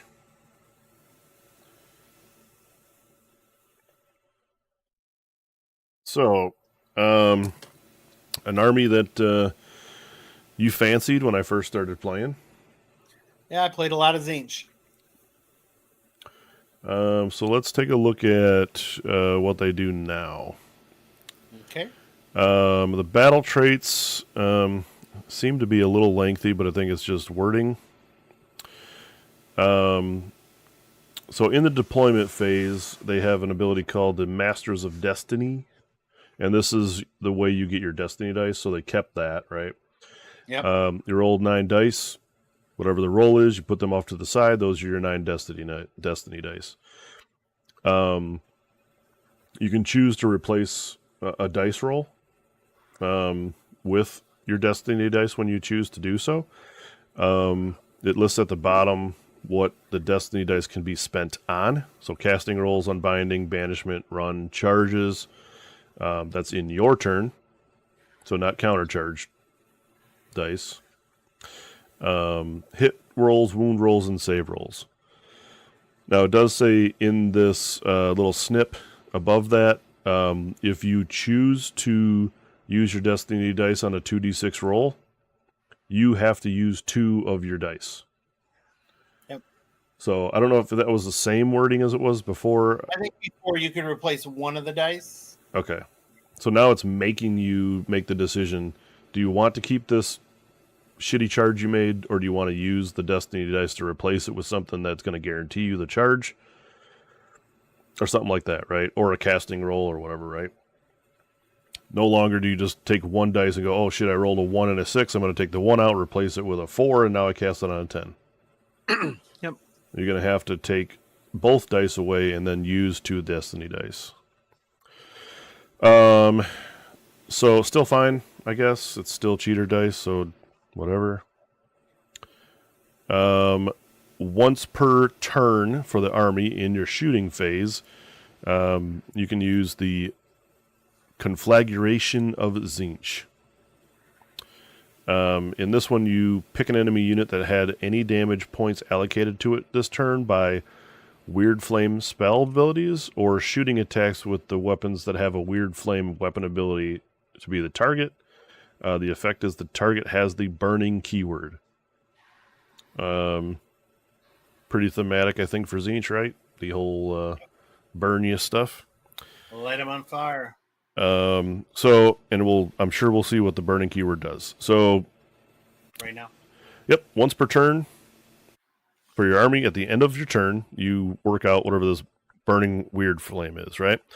On a roll of a D3 for each burning enemy unit, on a 2 to 3, inflict the amount of mortal damage to that unit equal to the roll. On a 1, they no longer have the burning keyword, so like the fire goes out or whatever. Right. This is kind of like a lot of their abilities now in the game, where it's a D3 roll. On a 1, it fails. On a 2 or 3, you either take 2 or 3 mortals. Right. It seems like a common thing. A lot of it's at the end of the turn stuff, so Tzeentch has this burning ability that can give you. Now, will a lot of stuff have that burning or that weird flame ability? We'll see. And then they also have a passive ability, which is Quenching the Flames. If a burning enemy uses an ability that would heal or return models to it, instead of healing or returning a model, to that unit, you basically take the burning effect off. I like that ability. Yeah, so it negates heals, it negates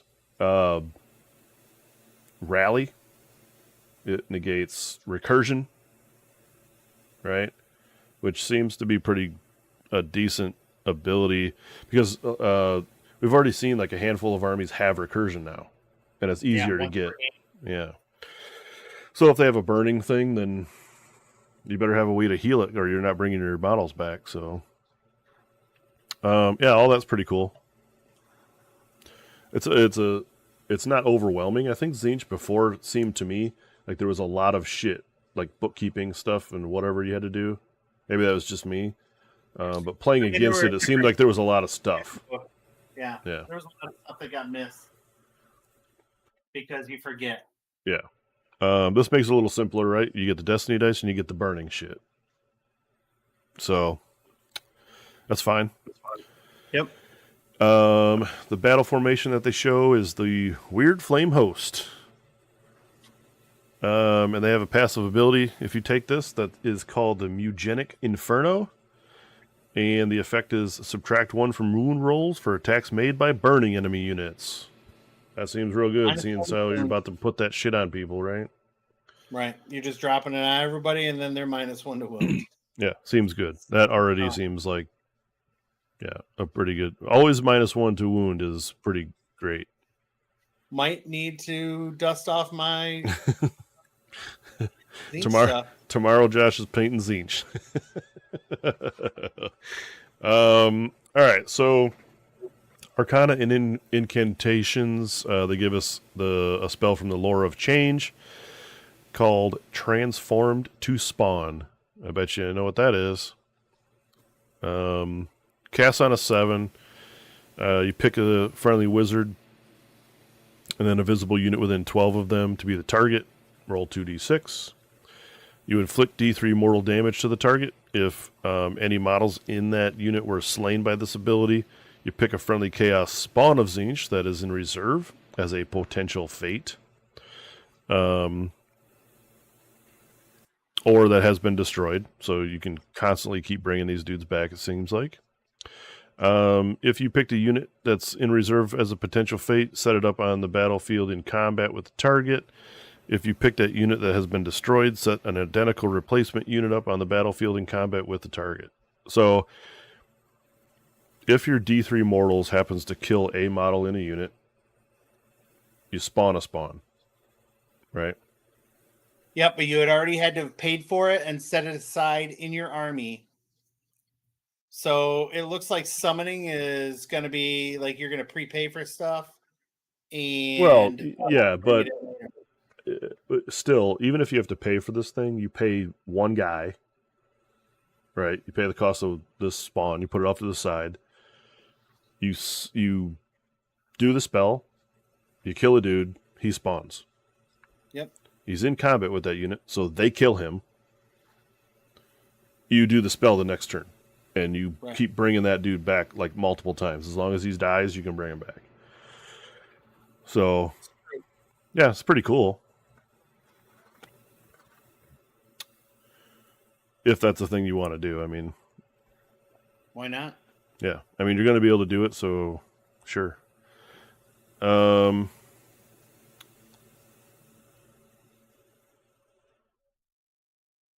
Okay, so what? Yeah, what they're saying is you could do spawn multiple times. Yeah, that's what I was like. Why is this here? But this basically explains why it's possible. So, yeah, the passive ability, Waves of Mutation from the Chaos spawn. I'm sure this is a snip from the War Scroll. Each friendly Chaos spawn of Tzeentch unit that has been replaced, it can be replaced any number of times. So that's how you can just keep doing the spell, doing damage, killing a dude, bringing a spawn on. That spawn dies, and you know that life cycle is just going to constantly go all game. It's kind of interesting. Yeah, why not? I mean, you can only do.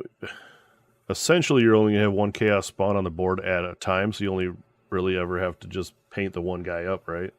Is that what you're getting at out of this? That's what I read, but like you don't. Why couldn't you bring more than one? Well, I'm just talking about if if you bring the one guy in your army and he dies, you're bringing that model back each time he dies. I mean, you could bring more than one, I guess, and put him in reserve and do it a couple of times. Yeah. But then you pay for each one of those guys, I would assume, right? Yeah, I don't know. I don't know how I feel about it. I don't know. I guess you'd have to see that guy's scroll, right? If Well, that dude's a rip roaring monster, then maybe. It's not going to be rip roaring though. It's going to be like 2d6 inches move and 2d6 attacks, 4s and 4s. Maybe you think it's going to be that bad?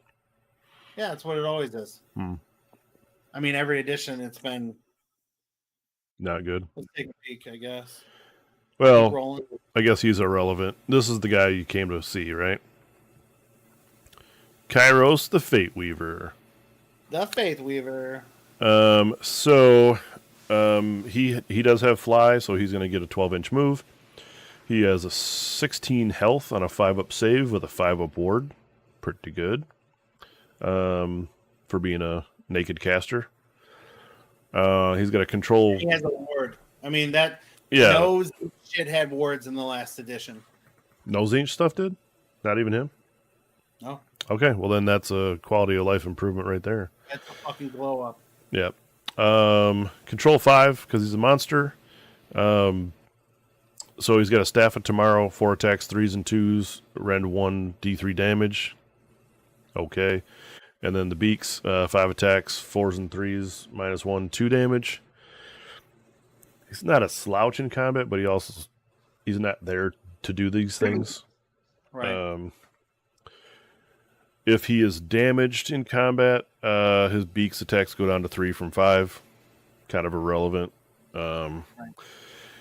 His passive ability of Mastery of Magic, when he makes a casting roll for this unit, you can change the lowest D6 to match the highest D6, so pretty hot there.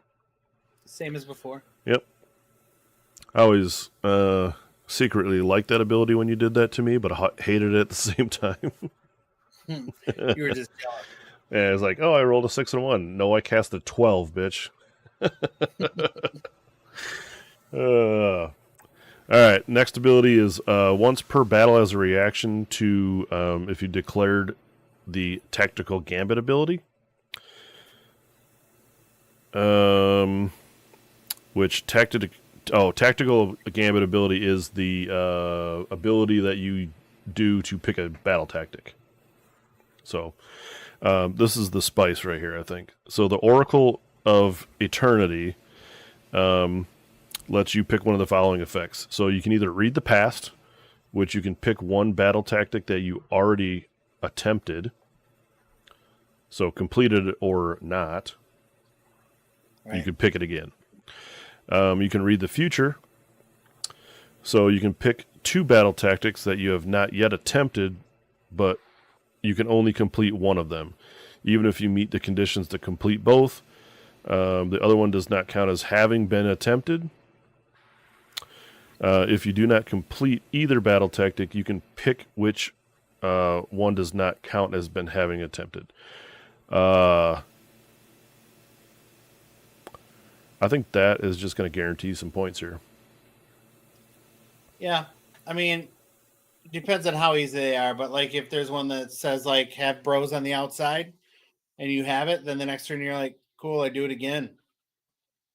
Yeah, right. Like, so if there's already an auto battle tactic, you just do it. I mean, right. This is once per battle, so you don't get to do it all the time, but you know, if you're like sometimes you're stuck, right? Sometimes you just don't have one you can do because you've already used an easy one, or like you said, if you got dudes on the outside and you're just like, shit, whatever you were about to attempt to do, the enemy did something on their turn to screw that up. You can just go, well, fine, I guess I'll just keep my dudes on the outside again or whatever. Or you pick 2 tactics, and whichever one you end up completing, that's the one you get. It seems really good. Again, Tzeentch being cheaters. I like it. I mean, that's a pretty strong ability. And this is the only one that we've seen so far that has anything like this. Right?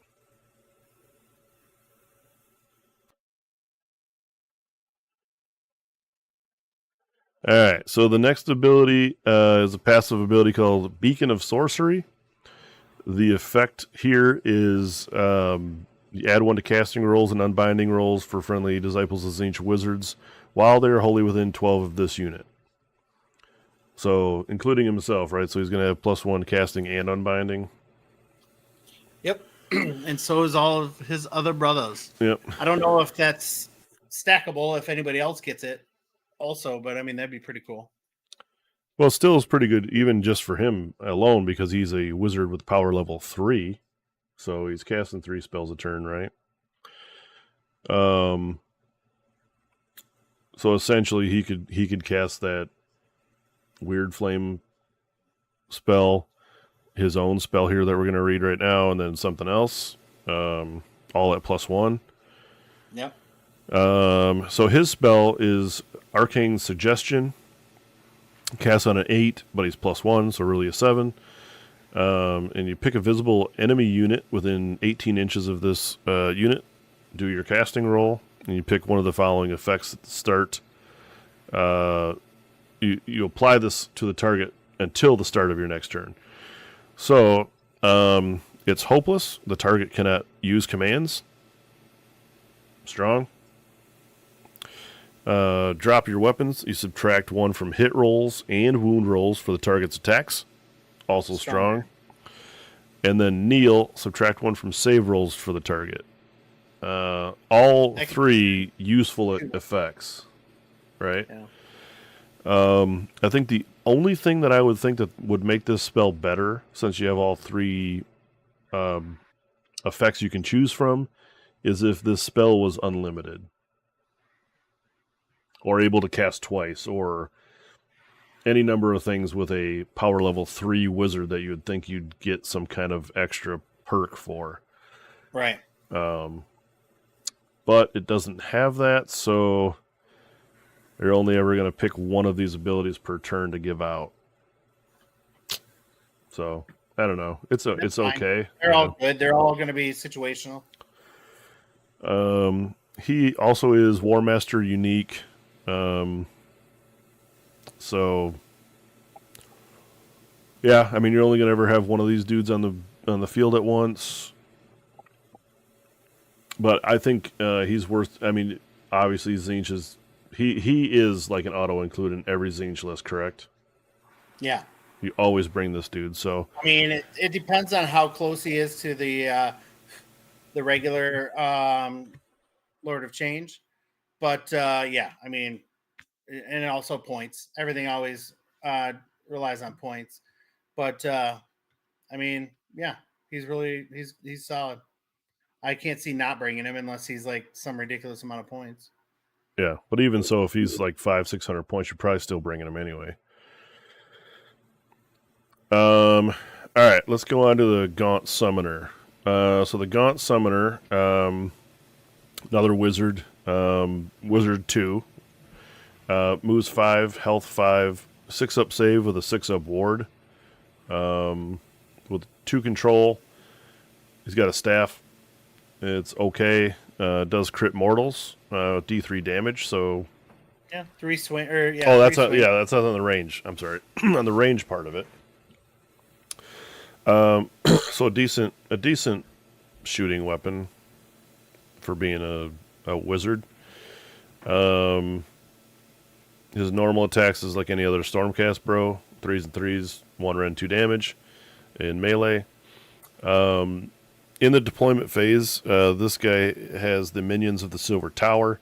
So you pick a friendly unit that's not been deployed, and you can place them in a tower. Silver Tower as a reserve unit. You bring them out in your movement phase. Wholly within 12 inches of this guy and 9 inches away from enemies. So he had this before, this ability. And the spell that he comes equipped with is the Divert Realm Gate. Cast on a 7. which is a 6 if he's near Kairos, and the effect is units that are set up using the Book of Profane Secrets, which is the Silver Tower ability there. You can set them up wholly within 18 inches of this guy, 7 inches away from enemy units. So, I mean, I don't know. Probably Gaunt Summoner might not be the dude you take unless there's some other lower spell you need to cast with him, being that he's a power level 2. But, I mean, increasing the range of bringing a dude out of a Silver Tower is probably not the strongest ability. I don't know.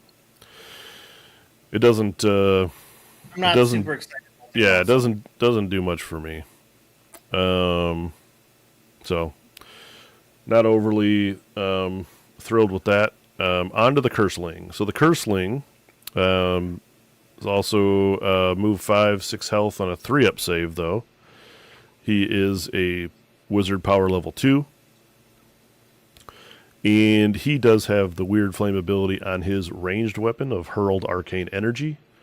18-inch shot, D6 attacks, 3s, -1/1. But he can give people the burning effect. His combat profile sucks. It's basically like a human. So 5 attacks, 4s, Ren 1/2 damage. The passive ability of Disruptor of the Arcane. For each time this unit unbinds a spell or you roll a dice on a 4-up, you subtract 1 from the power level of the enemy wizard that used the spell to a minimum of 0 until the start of your next turn.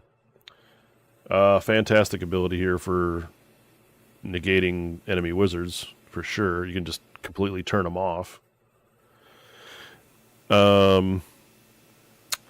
His spell that he becomes equipped with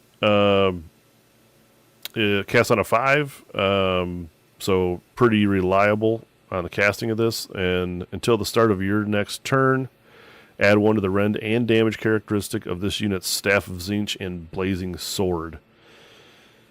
+1 rend and damage, so your 4s and 4s rend 2/3 damage. I guess that's all right if you got him in a spot where he's going to be in combat, I guess, right? But I think really you're taking this dude to shut off wizards. So I like this dude. As long as he's not too expensive or something, it doesn't seem to be like he would be a real expensive dude to bring, but he's got a super good ability. Yeah. All right, on to everyone's favorite unit in the army, the Pink Horrors. So these guys work a little different than what they previously did because they don't split into a million dudes anymore. So move 6, health 2, 6-up save, a 6-up ward, control 1. Their flame ability is a ranged weapon, 12 inches, 2 attacks, 4s and 4s, no rend 1 damage, but they have the weird flame ability. Melee attacks isn't great either. 1 attack each, 4s and 4s, no rend 1 damage. But these guys have turned into, instead of like the giant brick of stuff you can't get through, now they are the dudes that will replenish other units. So their passive ability, the Lunatic Demise, each time a model in this unit is slain, before removing that model from play, pick one of the following effects. They can split, which doesn't really mean they split, but you pick a friendly Blue Horrors and Brimstone Horrors unit within 12 inches of this unit. You return up 2 slain Blue Horrors to that unit if one of these guys die, right? Okay. Or Petty Vengeance. You can pick an enemy unit in combat with this unit to be the target and roll a dice on a 4-up, inflict 1 mortal wound. So you get a choice, I guess, right? You can either explode on your enemy on a 4-up, or you can just return 2 models to a Blue Horror unit. That's had casualties. That's had casualties, right. So you can top off other units with these guys, or if that's not an option, you can choose to explode on somebody. Yeah, I don't love that. I mean, it's a definite nerf from what they used to do. Before they were almost unkillable because they would just split into more dudes and more dudes and more dudes. It was a really awesome tank piece. Yeah, I think their shooting attack might be kind of good because you can put weird flame on people and do mortals that way. But otherwise, I don't know if I'm taking these. Well, they could be significantly cheaper now too. Well, they have to be. I Right, mean, maybe they're 90 points or 80 points. Unit. Yeah, I don't. Yeah, I don't like these guys pretty much at all compared to what they used to be. They do have a 6-up ward. Yeah. Okay. I think that's okay for Zinch, the magical army that they are. They should have a ward save. Yeah, I always hated that. That's kind of why one of the reasons I stopped playing them because they just didn't have that ward save. I guess they have a champion, a musician, and a standard bearer in the unit, which is just whatever. Yeah, I mean, I don't know. I guess if you were gonna run demons, like pink horrors, blue horrors, and brimstones and stuff like that, to push forward or be like your big block of screen while your casters are casting, maybe. All right. Why do we keep losing him? All right, you're back. You just keep clicking on stuff. I get it. I'm literally touching my chair only. But that concludes the Zinch portion. Overall, I think I like the Weird Flame ability for the army. Yeah, I want to see more models for this army before I decide if I'm going to go back to it. Yeah, well, I mean, like, Kairos is good. At least you can say that dude's good. He is good, right? Yeah, I need to know. I think I heard on Rob's show that the regular Lord of Change is only a 2-caster, and that's disgusting to me. I don't know. Well, I also wonder, since they're not going to be able to summon, how do you, is there like it may be another battle formation where you can bring a couple of the Lords of Change for cheaper, or I don't know if they'll let you do that or not. It's hard to tell. I don't know. That's what I'm saying. Like, not exactly sure how that's going to go. No more. It seems like they're getting rid of summoning. So if that's the case, I don't know. Yeah, I mean, they got to have some other type of ability. Maybe they're going to have some recursion. Well, I guess I hope the recursion isn't the pink horror ability, as that seems like just like it sucks. Yeah. All right. Well, moving on to ogres. Why don't you take us through the ogre lists here? All right. So get down to it here. Go ahead. Battle traits. Here we go. All right, so with the ogres, they're gonna get in any charge phase a trampling charge. You're gonna pick any ogre or Rhinox unit to charge this turn, and pick a visible enemy unit within 1 inch of it. And you roll D3, and on a 2-up, they're gonna take that many mortals. Okay, like they get impact hits on charges. Ravenous Brutes, you add 2 to the run rolls for ogre units while they have not used the Feast on Flesh ability this battle. And the Feast on Flesh ability is once per battle. At the end of any turn, you can pick each friendly ogre unit that is in combat that used the fight ability, and roll D3. And on a 2+, you heal X, where X is equal to the roll. So on a D3, it's just 2 or 3. And also you can pick an enemy unit in combat with the target. You cannot pick the same enemy unit more than once and inflict that many mortals to that enemy unit.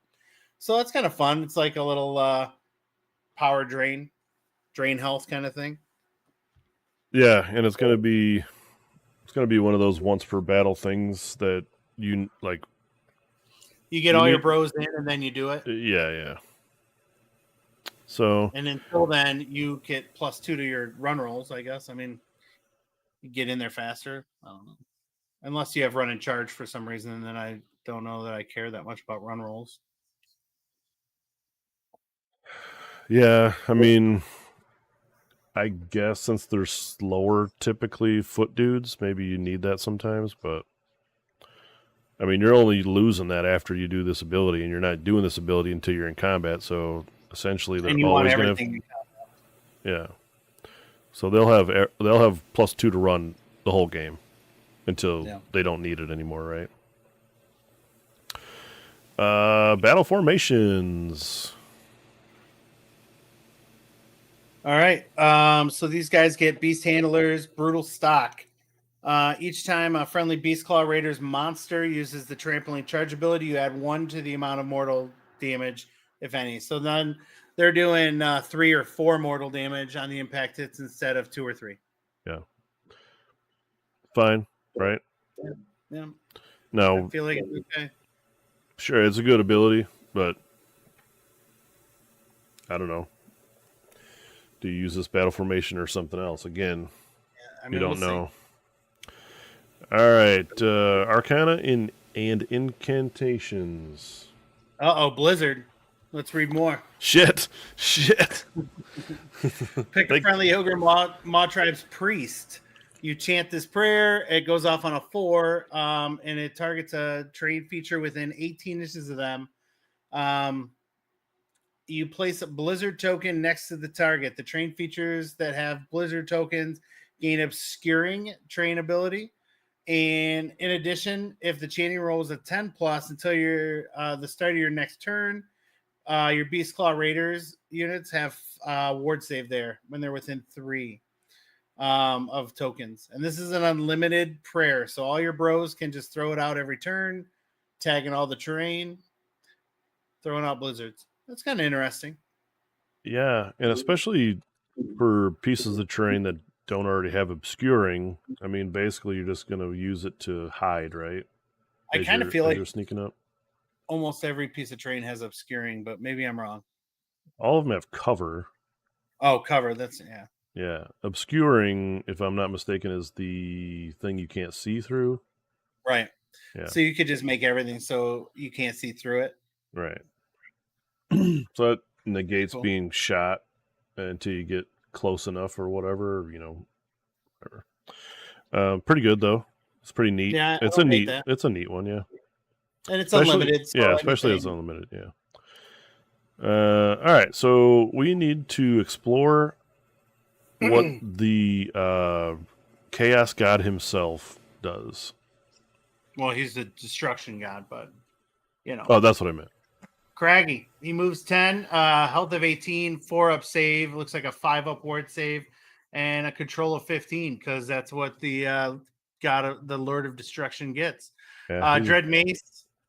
Go ahead. Yeah, I was just saying he's a big boy. Logan touching back in. I wasn't sure if you're still here. He doesn't like that 4-up save. Cragnos got his blood boiling. It's back in the chat.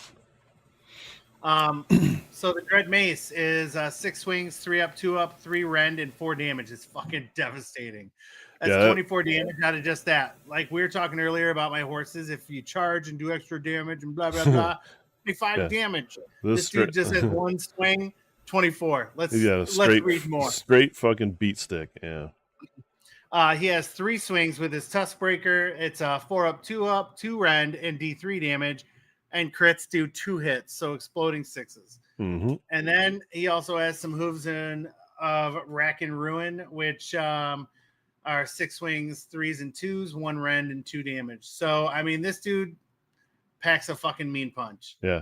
4-up save is so sad when he can just obliterate everything he touches.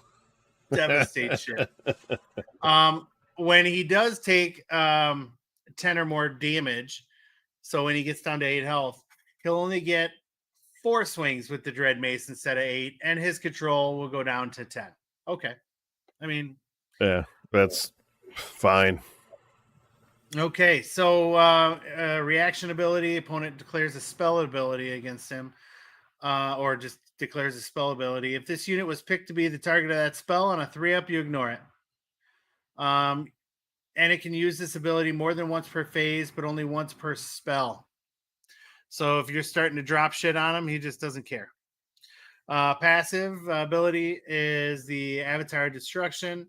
When this unit would be automatically destroyed, it instead takes 6 damage points. So in case there's a spell, he gets no ward save against those. So in case there's a spell that takes something off the board, he can't be taken off the board. Yep. Did they do Giants yet? I don't think so, but I imagine Giants. They're going to do Giants. I actually think is tomorrow. Oh, okay. Once per turn for your army, any charge phase, he can use this effect if it's if this unit charged this phase, pick one of the following abilities. So you're rolling a die for each enemy unit within 1, and on a 2-up, you inflict mortal wounds equal to the roll. So this is up to D6. And then you pick an enemy monster in combat, and you roll 2d6. And on a 7-up, on a 7, it has no effect. Otherwise, inflict the amount of mortal damage that's equal to the results on the dice used for the 2d6 roll multiplied together. Yeah. So you're just gonna do, if you roll a 2 and a 6, you're just doing a 12 mortal damage. Yeah, as the rampage. What? That's fucking crazy. Yeah. And this is per turn, any charge phase. You're just always doing this. If this unit charged. A 3 and a 6, you're doing 18 mortals. You roll a 4 and a 6, you're doing 24 mortals. Yeah, you roll a 5 and a 6, you're doing 30 mortals. Yeah, Logan said it. There are 36 mortals incoming. I mean, that's motherfucker. That's on top of all the damage you can do with his attacks. Yeah, I can't see why you'd only want him to have a 4-up board save. He's so bad that he's only got a 4-up save. I hate that guy. Fuck you, Logan. That's what I gotta say. Put this asshole on the table and he has to instant die. The End of Empires is another passive. He adds 1 to the number of dice rolled when making charge rolls for friendly destruction units that are wholly within 12 to a maximum of 3. So he just automatically gives everyone 3-up charge or 3d6 charge. So basically the same as before. Yeah. This dude is fucking awesome. Yeah. Yeah, I like this dude a lot. I mean, points. He better be 900 points. Out of all the War Scrolls we've seen, this dude takes the cake right now. Like he's the best killer. Yeah.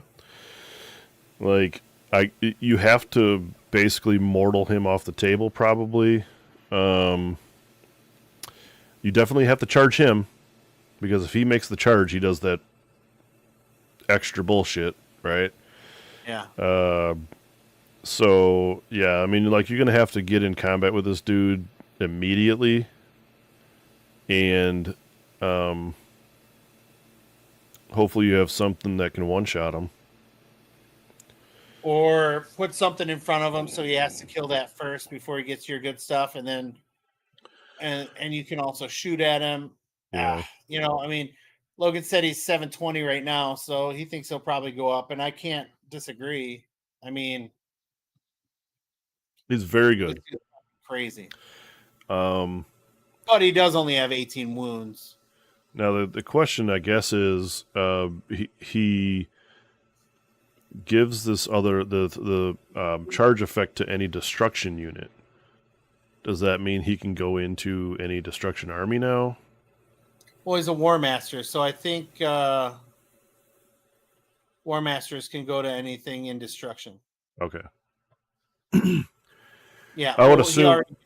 But I mean, yeah. I just because of the way that the new list building is going to be, I don't know if he will be locked to a specific army now versus. Do you know what I'm saying? Like, because allies are gone. Yeah, I think the War Masters can go to any army. Okay. Because if you look at like. Or is it because he's got destruction keyword? He can go in any destruction army, maybe. There's got to be some rule that allows that to happen, right? He's like Nagash, just like Logan said. So he'll be able to go to any destruction army. Okay. I wonder if they'll just put him out in every book Yeah, maybe, but with different keywords. yeah. In any case, this dude rocks. I approve. He'll see a lot of play for sure. Yep, 100%. All right, on to the next thing. If that's Yes, what sir. we're starting, Yep. it's all downhill from there. Yeah, none of this stuff's going to compare.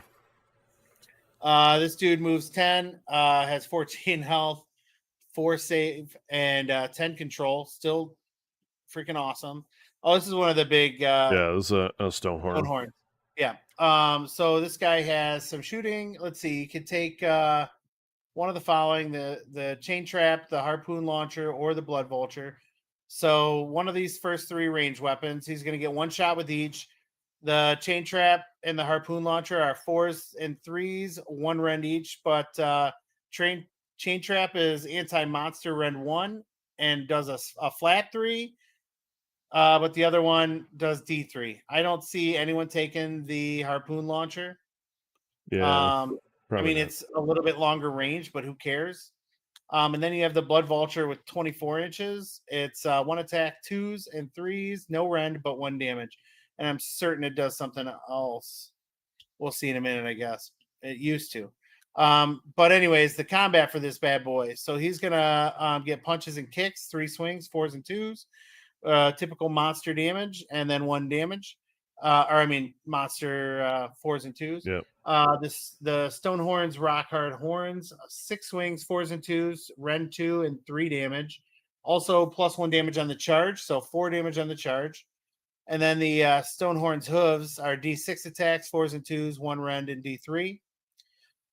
Battle damage, he'll go down to 4 with his horns if he takes damage instead of 6. Still, definitely solid. Stone skeleton, so it ignores the first damage point it would be allocated every phase. That's good. It's good if you're fighting against weak stuff. If you're fighting against stuff that does D3 or does 3 damage each, you're fighting against this thing. I know, but you're still going to negate a damage every phase. Yeah. So it's not nothing, but it's cool. So once per turn for the army, any combat phase, you could do Everwitcher's Goad. You declare, pick a friendly and an enemy monster within this unit's combat range. Roll a die for each target, and on a 3-up, if the target's friendly Maw tribes, it gains crits for 2 hits. And if it's the enemy, then you subtract 1 from hit rolls made for attacks from its companion weapons for the rest of the turn. So, it's kind of a fun rampage. I don't know. Yeah, it's not as good as the Stonehorns had before, where they could do the monster truck leap. Yeah. Which is, I don't know. Is that weird that they took that away? That's kind of what their stick was, right? Charge in, jump over stuff, get into combat with whatever you wanted or whatnot. I kind of thought it was dumb. I think it's a dumb ability, and I think if they were to add that back in the game, I think that'd be dumb. Okay. Cool. There's no reason for me to have said that at all. Oh, also of note, this guy is a priest. It looks like a priest 1, but it's blurry. So that's kind priest of cool. 1. Yeah, so this dude's also a priest, so he's going to be doing some shit with that, I'm sure. All right, this guy's playable. I think he's good. And this is the version that's not the devastating one. Am I correct? Right. This is the one with this isn't the this isn't the Stonehorn. I think the Stonehorn was the big one. Thunder Tusk was the other one. And what they could be doing is just reversing and making the Thunder Tusk better now. So you have to go back out and buy a bunch of shit. So you'll still have to see the scroll on the other monster truck version, but this guy's okay. Like I said, it still does decent damage. He's a priest, which is kind of cool. Ignores some damage, and he has a decent Rampage. So, Mm-hmm. all right, gluttons. All right, so these are just foot bros. They have 6-inch move, 4 health, which is good. 5 up save and 2 control. Their weapons are 4s and 2s, 1 rend, 2 damage, decent. Insatiable gluttony. If you have used the feast flash ability in this battle, add 1 to the control score for this unit. So I mean, if it's a unit of 3 bros, for they're each 6 model. plus 1 is 7. Oh, okay, that's pretty good then. So they would go from 2 to 3. Yeah. Or no, they're right, 2 to 3 each.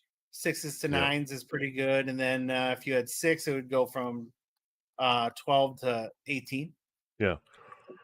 I mean, clearly these guys are going to be used for some kind of objective control at some point in the game. I mean, they could still do 4 swings for 2 damage each, theoretically. I mean, they should do what?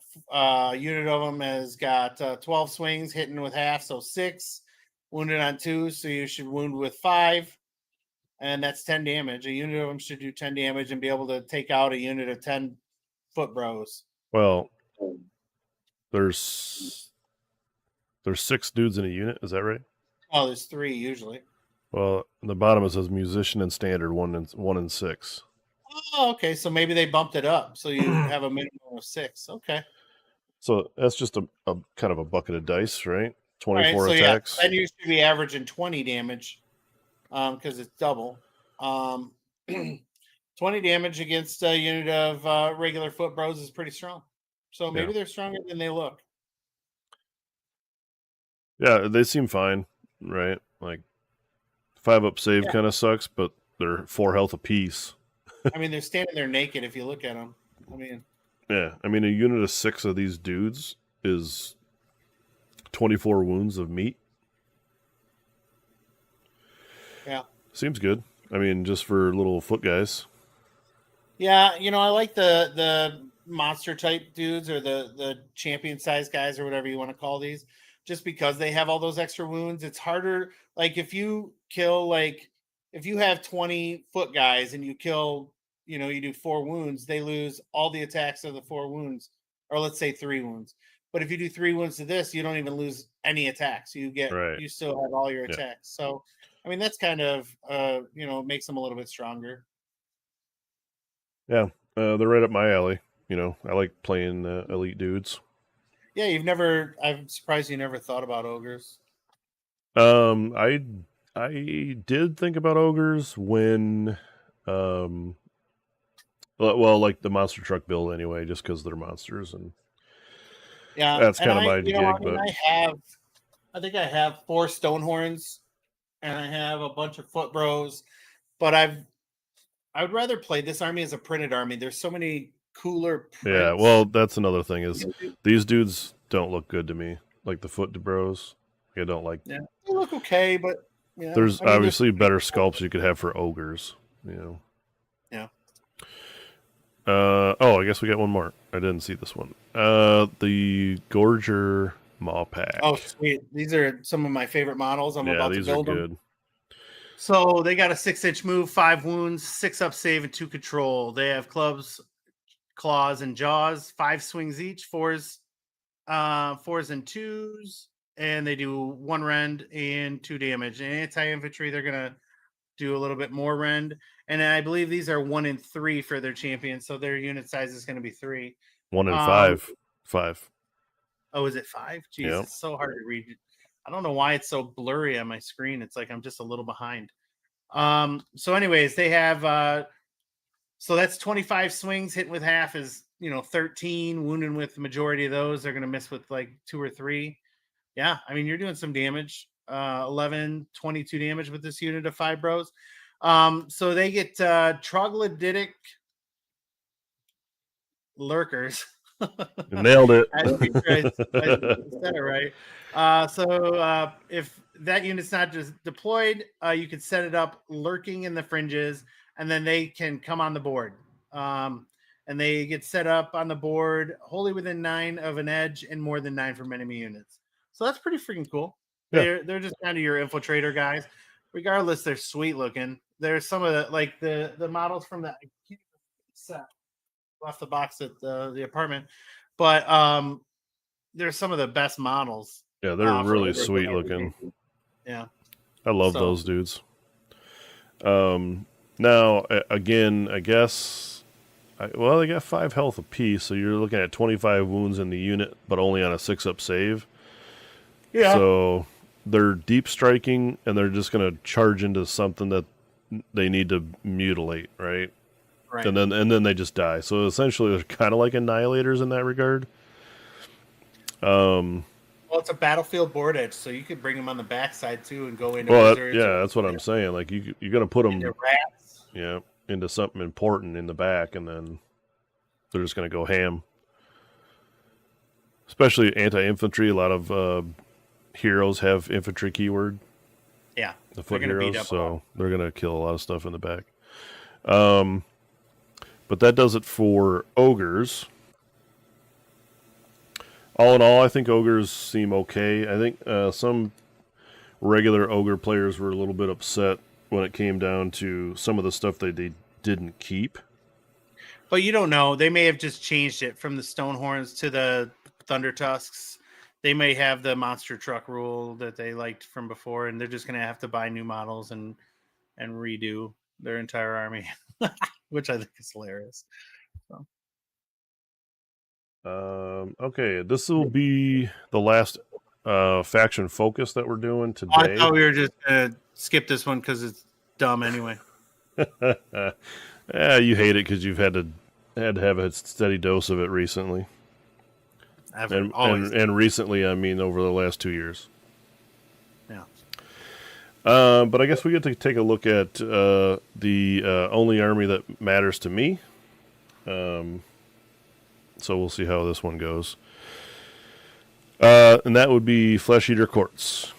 So clearly, this is the best army in the game, and should remain that way. But let's see what we still have here. So for the battle traits for the army, the passive ability of Noble Deeds remains. This still functions the same way for all of your heroes. You can earn a maximum of 6 Noble Deed points. You earn those points by casting successfully, praying, or doing damage in combat. The one thing that it does not allow you to do is gain damage points for companion weapons, so that's notable. Yeah. That's mostly like the mounts for dudes, but that's fine. And then, so anyways, yeah, so you'll earn 1 point per all of those things you do with your dudes, with your heroes. The Feeding Frenzy ability is still there. It's add 1 to the tax characteristic of melee weapons, including companion weapons, for anybody that's wholly within 12 inches of a hero that has 6 deed points. So we keep that. That's pretty strong. Plus 1 attacks for everything. And this, like I said, it includes the companion weapons. So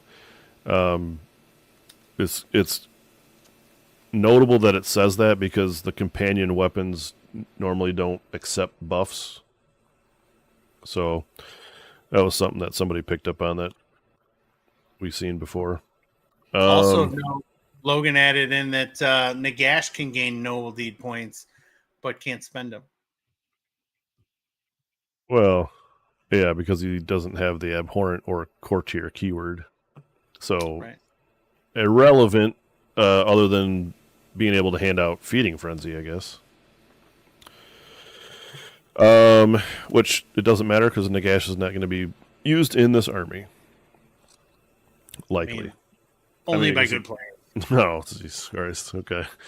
All right. So in the movement phase, we're going to be mustering some guard with courtier heroes.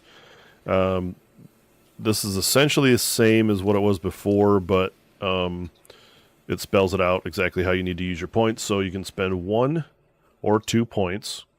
If you spend 1 point, you bring back a surf model, wholly within 12 of it. If you spend 2, you can return 1 knight model.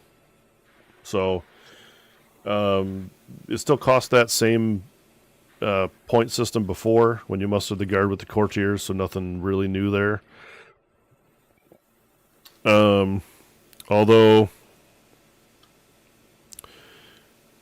I guess the other thing that they notated or FAQ'd last time was like when you bring back a model into a surf unit, they made a specific wording that said you can only bring a 1 wound model back to a surf unit. Now it doesn't say that. So you could bring back those multiple wound beast flayer guys. Yeah, but they may take those guys out of the game, or they may not, or they may not have a surf keyword. It could be anything, right? Whatever. So yeah, we'll see about that. But the other summoning thing is the summon loyal subjects, and that is with an abhorrent character that has 6 noble deed points, and you can pick a serfs or a knight unit that was destroyed, spend all of your points, and bring a replacement unit with half the number of models from the target unit rounding up, wholly within 6 inches of a board edge and 9 inches away from enemies.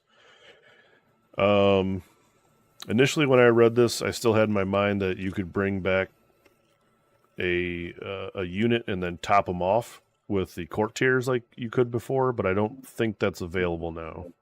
Yeah, because this is a new unit, and so that new unit size is what you bring back.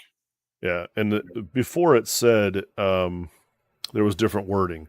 It was a unit at half strength, and the half was considered slain, so that's why you could top them off. Right. This is just a replacement unit with half the number of models in it. Right. So this is just a new set of bros. Yep, it's still good though. I mean, yeah, it's still good. Still bringing a unit, half of a unit back of something and placing it anywhere on the board edge that you want. Like is a pseudo deep strike. Is pretty good. Yeah, I don't hate it. And then also, once per turn in the hero phase, any abhorrent hero has royal blood, and they heal D3. So that just covers put it here so it's not on everybody's war scroll, I guess. Yeah. Because before it was just, it still was like most of the abhorrent heroes anyway, but it listed it on the war scroll. So now it's just inherited in the army traits. All pretty good things. Battle formations, the one that they give us, I hate. Because I'll never run a ghoul-centric army. But it is called Ghoul Patrol. I guess it's okay, name-wise. You get gore-splattered hunters, which the effect is when players are alternating picking units in a fight in the combat phase, you pick 2 crypt ghoul-specific units instead of 1. Neither of them could have strike last ability on them, and the result is that you can fight with the second unit immediately after the first. So it's kind of their way of giving back that double fight thing. Now you still got to have 2 separate units. I mean, there's no range, right? But still, you're only going to run this if you're running packs of ghoul, decently sized packs of ghouls, probably, right? Maybe you got 2 40 packs. And at 25 mil bases, you're fitting a shit ton of those dudes into combat range, so you're going to get a bucket of dice. And then you get to attack with a second unit, which is pretty fun. But like I said, I'll probably never run that. The spells that they show it, or the spell that they show us, is from the Manifested Insanity lore, which is the endless spells group that we get specific for Flesh Eater Courts. The Summon the Corpse Mare Stampede cast on a 7. So when you cast this out, you set up the stampede wholly within 9 inches of a caster, visible to them and more than 9 inches from all enemy units. So that's just the placement of the said endless spell. Then we get the war scroll for the actual stampede itself, which goes something like this. So you cast the thing out and you set it up. It becomes a unit on the table, right? Yep. Then it just acts as a normal unit of your army. So it's got a 12-inch move. It's got 10 health, banishment of a 7+, and a 5-up save and a 6-up ward. So a decent little unit on its own. It's like a monster, I guess. It does have fly, and it moves decent. So all right there, I guess. The actual attacks of the stampede are 10 attacks, 5s and 3s, no rend, 1 damage, which isn't a whole lot of success for damaging things. However, in your movement phase, it has an ability called Trampled Underfoot. This manifestation can move the distance up to its move characteristic. It can pass through models and the combat ranges of enemy models, but cannot end that move in combat. Then you pick up to 3 enemy units that this manifestation passed across during the movement, and then roll a d3 for each target. On a 2-up, you inflict that amount of mortal damage to the target roll. That's pretty good. Yeah. They did add this designer's note. The manifestation can use this ability even if it's in combat. So it kind of interesting to me is what I think I pointed this out to you a little while ago, that if this unit is in combat, you can move it out of combat. Because when you move it, it can't be in combat at the end of the movement. So you happen to charge this thing to try to kill it or whatever, right? And you don't, then on its movement phase, it's going to pass over you. It's going to land outside of range of you, and it's going to do mortals to you. Yeah, and it's got a 12-inch move, so the chances are it's getting out. It's going to do what it wants to do. Yeah, it basically has an instant retreat on it, and you don't take damage because it's not a retreat move. And it's just going to move around the table and be a little bit of a nuisance, I think. And it's got a decent-sized base on it, so it could be movement blocking. It's going to do a little bit of mortal chip damage to you. And it can fight. You know, if this thing it can fly over your screen into a hero or a wizard or something. Yeah, I think it's going to do about 2 to 3 damage tops. Yeah, well, and the mortals. Yeah, no, yeah, I'm just talking its combat. Yeah, so maybe 3 to 5 overall damage, depending, which isn't bad for a free unit you cast onto the board. Yeah. It's okay. Logan wanted to point out that when you do have those ghouls standing next to Nagash, when you do play Nagash in your army, you're getting +1 attack added to your bucket of dice. You were talking. Oh, yeah. Right. If he has the noble deed points, sure. But that's irrelevant because we're about to see the relevant unit in this army. The true Lord of Undead, would you say? The Undead Lord. Yeah, because he's delusional to think he's better than Nagash. Well, I mean, we'll find out. We'll make our judgments. All right, so Big Oosh Daddy. I think a lot of his stuff he remained he kept a lot of his flavor. I personally like this dude. I think he'll see more play now because he is not subfaction locked anymore. So he's got a 10-inch move, which he had before. 16 health is the same. 4-up save with a 5-up ward. Pretty survivable just on that alone. Control of 5. What he does have that's a little bit better than before was his scepter only had 3 attacks previous. Now it has 4 attacks at 3s and 2s Ren 2 D3 damage +3. That's going to hit like a truck 2. Not as great as Kragnos, but still it can pop off for a decent amount of attack or damage there. Yeah, I'm sure of that. He did lose a couple swings with his talons, but it's still 8 on 3s and 3s Ren 1-2 damage. So, I mean, like all in all, this dude's he's gonna hit something pretty decently. When he takes damage, and he's only gonna lose 2 total attacks out of his talon attacks. So he doesn't lose anything off his scepter. So that boy is always gonna be pretty devastating. His passive ability in the combat phase is the Carrion King. And while this unit has 6 noble deed points, the range of Feeding Frenzy becomes 24 inches instead of 12. So who gives a shit if Nagash has 6 noble deeds? This dude's board coverage almost. So he had this before, which is cool because, if he attacks something first, he instantly gets 6 deed points because he's always going to do 6 damage. Says you. He always does. Now, he doesn't always live very long, but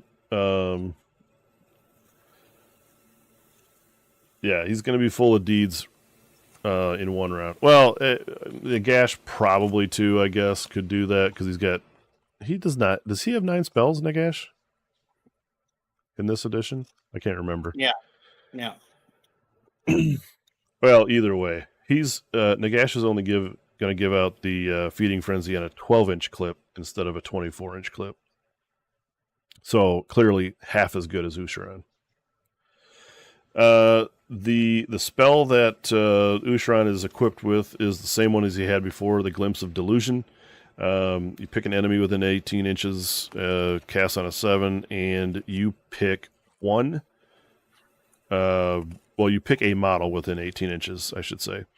So you pick one melee weapon that model is equipped with, and you immediately resolve combat attacks with that weapon against your victim. So you're going to pick an enemy model within 18, and then a unit that's within combat range of that guy, whatever.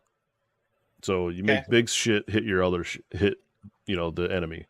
So it's pretty cool, especially when you're playing, I don't know, let's say giants or anything that has some big stick, you can make them attack their friendly units, which is fun. Once per turn for the army in the combat phase, you can use the Shroud Cage Fragment. In this one, you can declare up to 3 enemy units in combat with this unit to be the targets. You roll a dice, and for each roll that exceeds the target's control characteristic, not control score, the target has strike last. Yes, please. Run this dude up into a bunch of shit and everybody strikes last. Fantastic. Yeah, it's pretty good. And then the Epicenter of Delusion is the new way it appears to give your delusions to your army, because that is not part of the army traits that we've seen. So you pick one of the following effects to happen at the start of your until the start of your next turn in your hero phase. So again, you get the same delusions. You get +1 to wound against monsters. You get +1 to run in charges, +1 to save if you're on objectives you control, or add 1 to hit rolls for attacks made by friendly heroes if they charge this turn. So, I mean, you get to change this every hero phase, right? So you still get that choice during the game, like what's going to be most effective for you. But again, it's tied to him. So if he goes away, this goes away. But I think all in all, Usharan's still pretty awesome. And he doesn't, like I said, he used to be keyword locked to a certain subfaction, and now that is clearly gone. So he's a War Master, a unique monster hero, and a Wizard 2.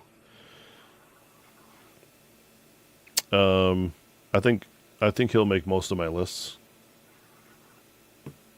At least right unless now, you're going without to get seeing. cash. Pick a hand. Well, I mean, there's that. Yeah, sure. It would be cool to have like. It would be cool to have like a on a 4-up ignore a non-core ability thing. Yeah, he doesn't have that. No, he does not. But anyway, that's Usharan. I think for the most part, most people are pleased with the new 4th edition version. Yeah, he seems good. Still has most of the stuff, and he hands out Strike Last a lot. So, yeah, pretty good. Now moving on to the Meryl Scroll Herald. This little bro used to be the general of all my armies. So we'll see if he remains the same dude. 6-inch move, 5 up health, 5 up save, 6 up ward. Control 2. He's got a bone scythe that's 5 attacks, 4s, 3s, 1 rend, 2 damage. Okay. You're not really going to put this guy into combat all that much. His passive ability, he still remains to be unvisible as long as he's within combat ranges of 3 or more infantry models. So heroes or, units that have infantry keyword. So that's still good because he needs to position himself in a manner to where he can use this other ability. So once per turn in any charge phase, you can declare that you can pick an enemy unit that this is in combat with, right? And before, your opponent used to have to pick whether you wanted the infected bone or not. This works a little different now. So now you just roll a dice, and on a 3-up, you pick one of the following effects. So you either attack the apostate.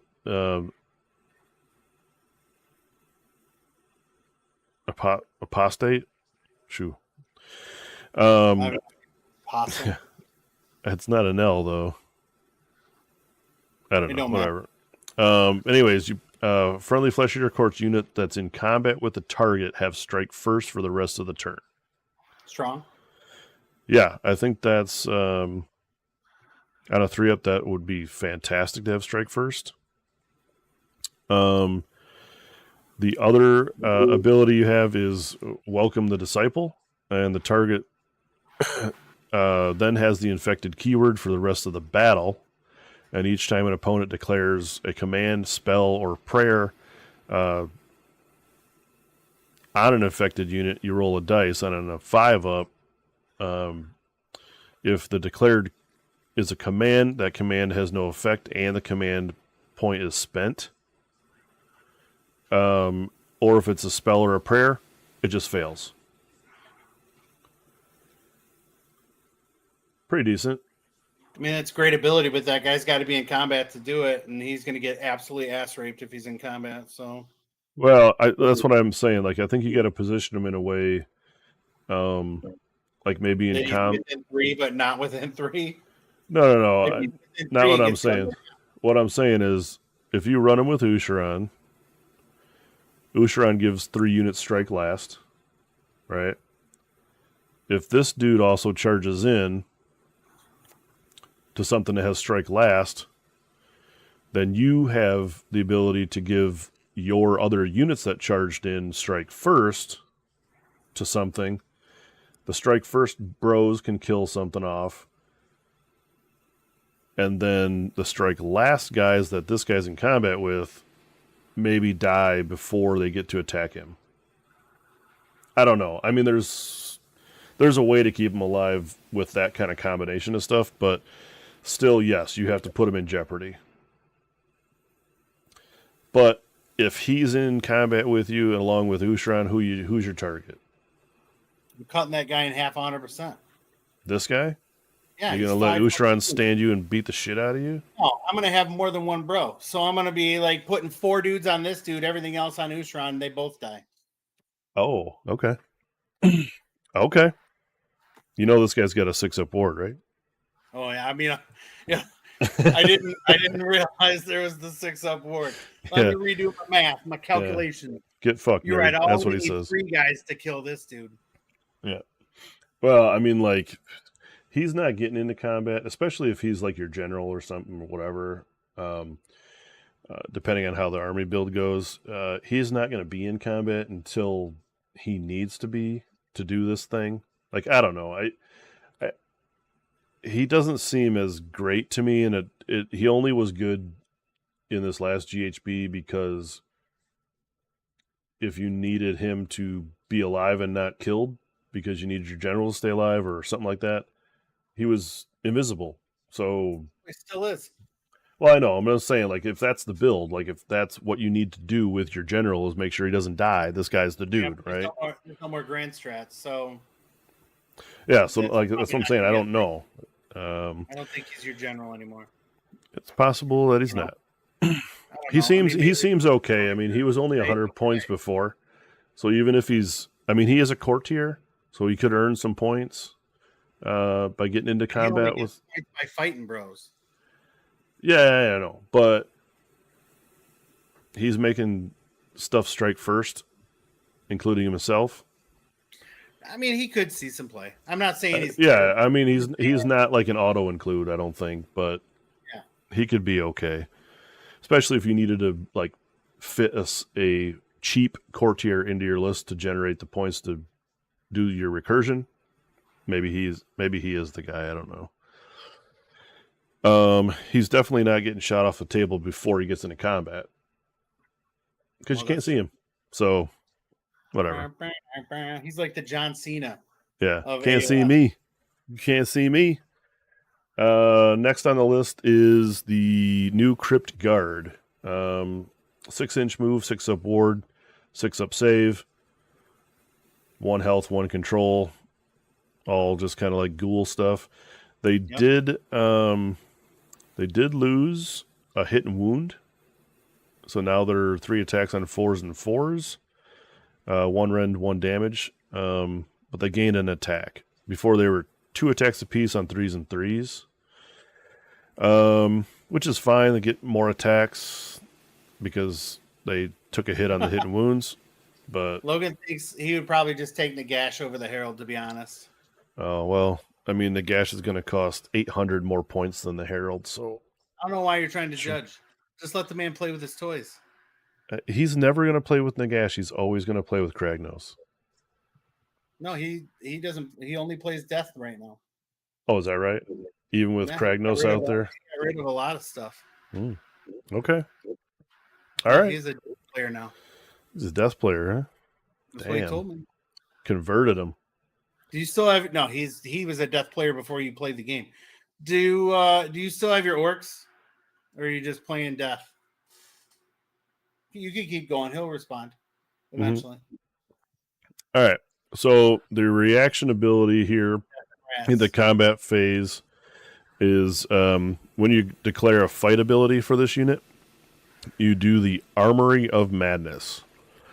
And if you do damage points, if you inflict any damage by attacks from this unit with a fight ability, the enemy cannot use commands until the start of your next turn.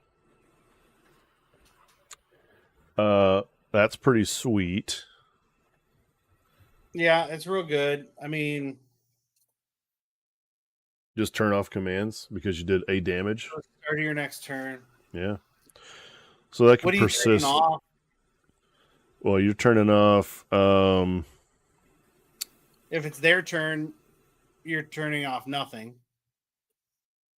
No, if it's their turn, you're turning off everything. Like, I mean, if they go next, I mean. Yeah, right. If it's their turn right now and you do damage, then you go, and it's pointless. There is no battle shock anymore. I know, but so, it could be that they didn't use all out attack, and they haven't fought with the unit yet, or all out defense. You know what I mean? Like their ability to use all out attack, maybe. Yeah. Especially if they strike last or something dumb like that. Yeah. So there is play there, but it lasts until my next turn. So it could persist through another round of fighting or whatever. I mean, it could be good. Yeah. I mean, It is good ability. It's just half the time it's just, Sometimes it won't be as effective as the other times. Yeah. Right. They do have a passive ability, though, that is pretty decent. Royal Bodyguard. So while friendly Flesh Eater Court's heroes are wholly within this unit's combat range, both this unit and the heroes have a 5-up ward. strong. Yeah. I think that'll be worth keeping. Maybe like your wizards that are standing back there with these dudes or whatever. A little bit more survivable, seeing as how apparently fucking shit like rats can just eliminate heroes off the board with ease. Au revoir. Yeah. We're gonna do some game testing, and then I'm gonna be saddened by the ability of losing all my heroes. Yeah, it's gonna happen. The other thing these guys have is they do have a unit champion. They have a musician and a standard bearer. So they're going to get +1 to or plus whatever to their control score and +1 to charge. We think. Whatever, yeah. They do have the Serf's keyword, so they will benefit from the recursion. And then we get into the last war scroll they show us for Flesh Eater Courts, and that would be the Royal Zombie Dragon. This is the unmounted version, so the monster only. And I think this one actually might have some play. So still has 12-inch move, which I think is actually down 2 inches, if I remember correctly. Probably. I think it was 14 before. 14 health on a 4-up save and a 6-up ward. That's all the same. Control of 5. The ranged weapon, the Pestilential Breath, is 10-inch attack. That actually was 12 before, so it's down a little bit. Still got D6 attacks, which is kind of strange to have D6 attacks on anything anymore. But hits on 2s.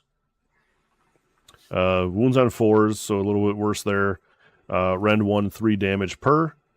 And shoot in combat. So this dude's going to spit on you and hopefully being able to do maybe like 3 or 6 damage. Yeah.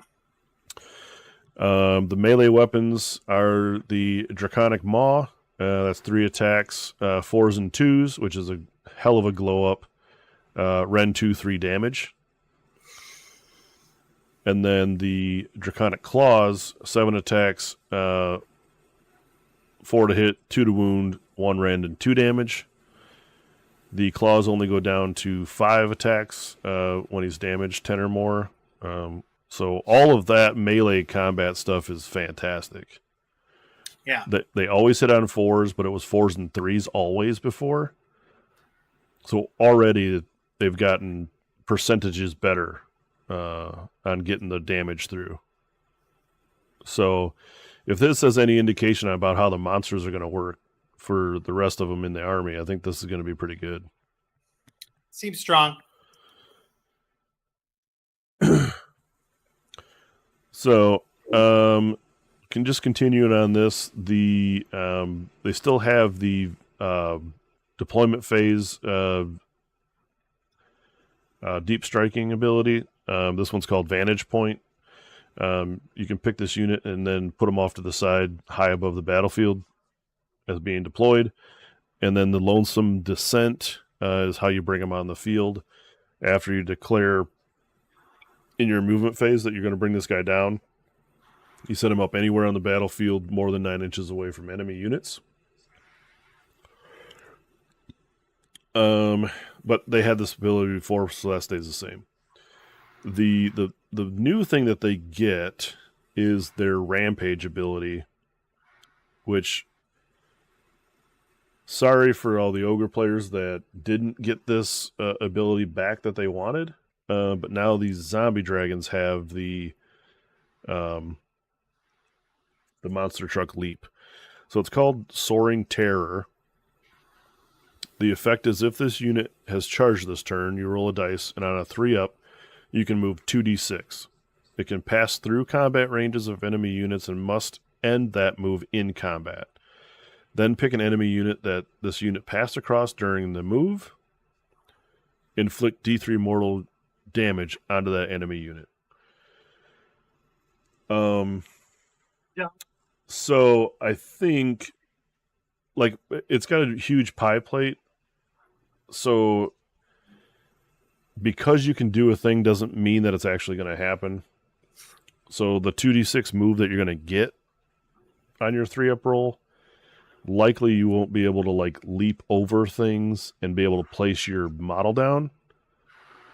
But it'll likely be like, you fly up, you move over the unit that you're standing in front of, and you set your model back down where it was.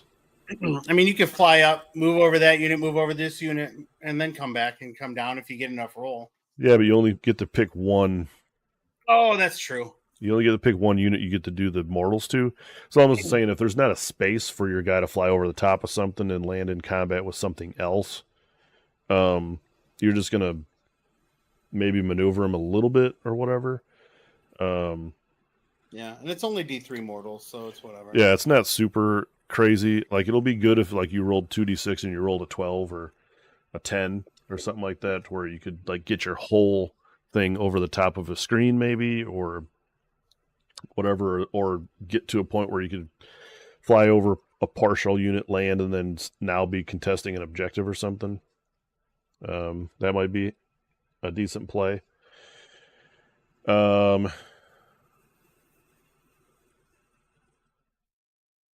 So anyways, that is the zombie dragon. So hopefully for my sanity that they keep monsters relatively relevant in this army, because I'd like to be able to run a monster-centric list. I think that's pretty fun. I tested out one at our last RTT. That was it was a fun list and decently successful.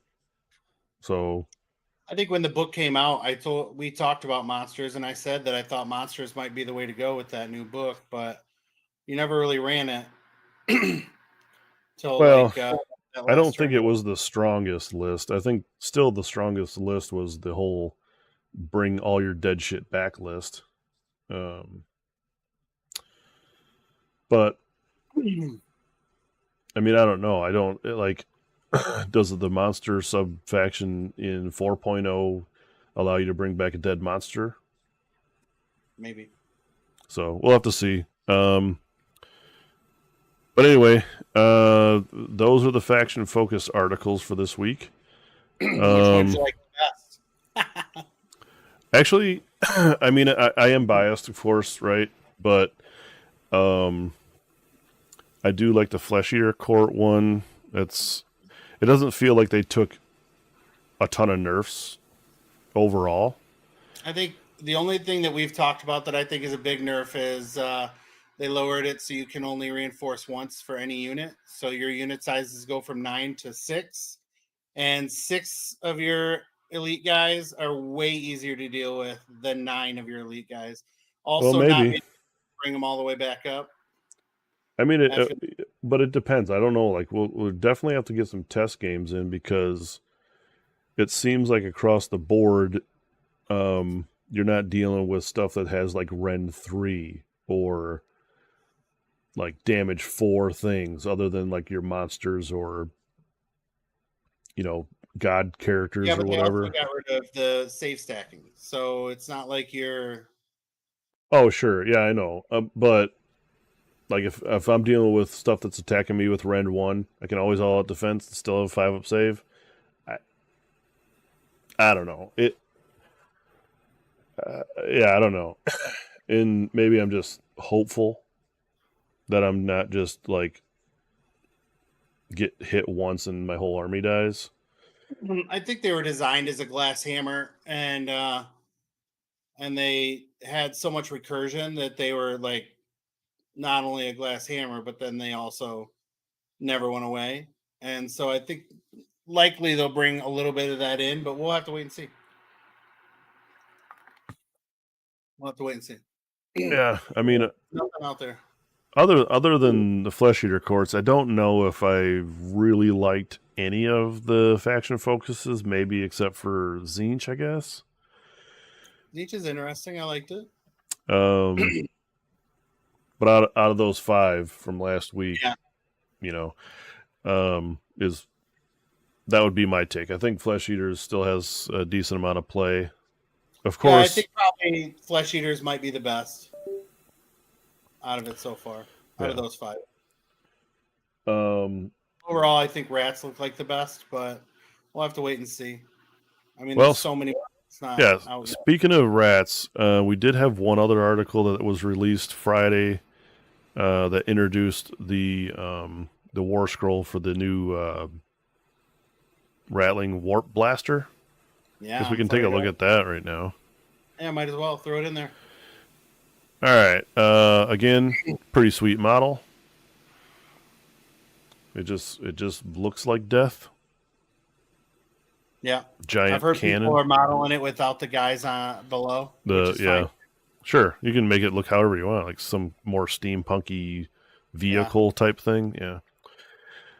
All right. Well, since you're a lover of the rats, I'll let you run through the scroll here. Yeah. So this is the best unit in the game. It's got a 6-inch move. Every fucking rat unit. 4+ save and 7 health. Control 2. I mean, it's a solid gun. So it has a 20-inch shot, which means it kills motherfuckers dead from long range dedication. Does 3d6 plus 3 hits or attacks, hitting on half and wounded on 3+. Rend 1, damage 1, and it will crit auto wound. So already it's freaking devastatingly powerful. We don't even need to talk about them claw attacks because you'll never get in combat with it. You'll be dead first. Yep. Overwhelming fire. So you can add 1 to hit rolls for this if you're shooting at 10 or more models. So if you're shooting against hordes, you're just putting more bullets into them. So you're hitting on 3s. Love it. But once per turn in your shooting phase, you can do more and more warp stone bullets. And this is right out of their playbook. You basically have to have them sit next to a Scryer hero, and you get to roll 66 plus 3 instead of 3d6 plus 3. The problem, however, is of course if you have a hit roll of a 1 for an attack made, you're going to take a mortal wound for each one of those ones. So yeah, okay, I'll take that shot to fucking do. What is that? 7, 21 plus 3, 24 shots instead of like 13. I mean, yeah. Oh yeah. I mean, like a bucket of dice, and say you get the +1 to hit, right? So you're 24 shots, 3s and 3s. So it's gonna be 18 and then 12. Give or take, yeah. Plus extra because you're gonna auto wound on a couple, right? So maybe 15 damage pushing through. Yeah. Seems good. This thing will probably be about 60 points, so I think I'll probably bring 24 of them.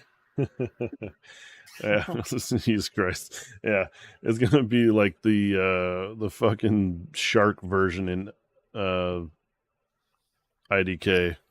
Just run around with a bunch of these fucking idiots, that's what it's gonna be. It's gonna be super thematic. Like you're just gonna fucking mow shit down, and then right after they get done shooting, they'll go poof, poof, poof, and like 3 out of your 7 will be dead.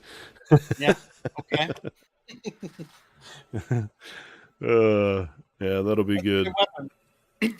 Although it is a war machine, so maybe you're going to be limited to how many war machines you can bring. I don't know. It doesn't seem like they said that in the construction, but well, yeah, you're probably right. But it would be considered like what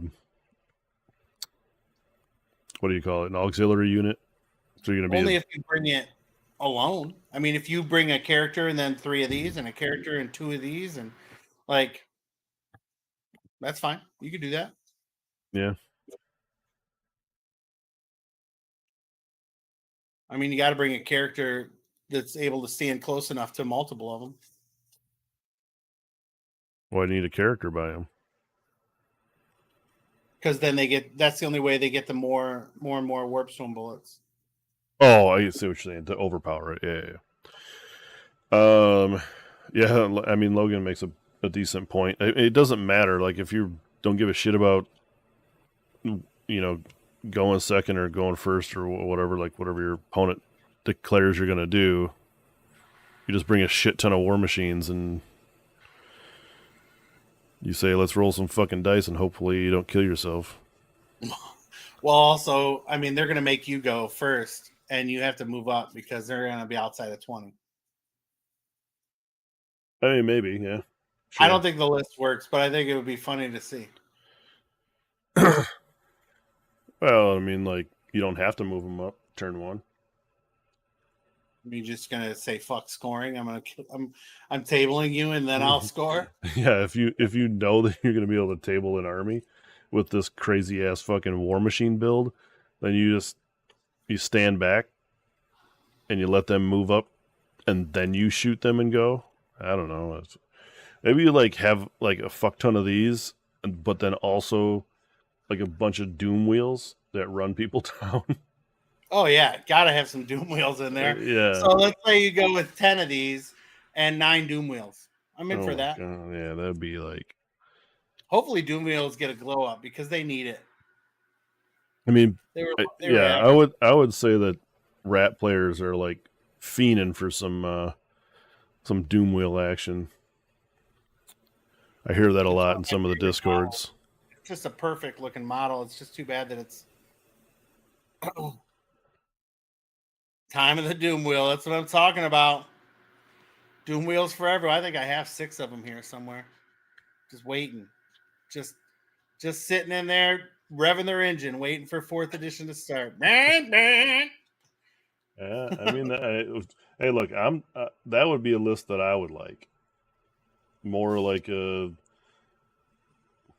not a monster list, but it's full of war machines, which sounds cool to me. Yeah, it'll be like Sharks, except for doom wheels. Yeah, doom wheels and I'll tell you, Sharks rattling blasters.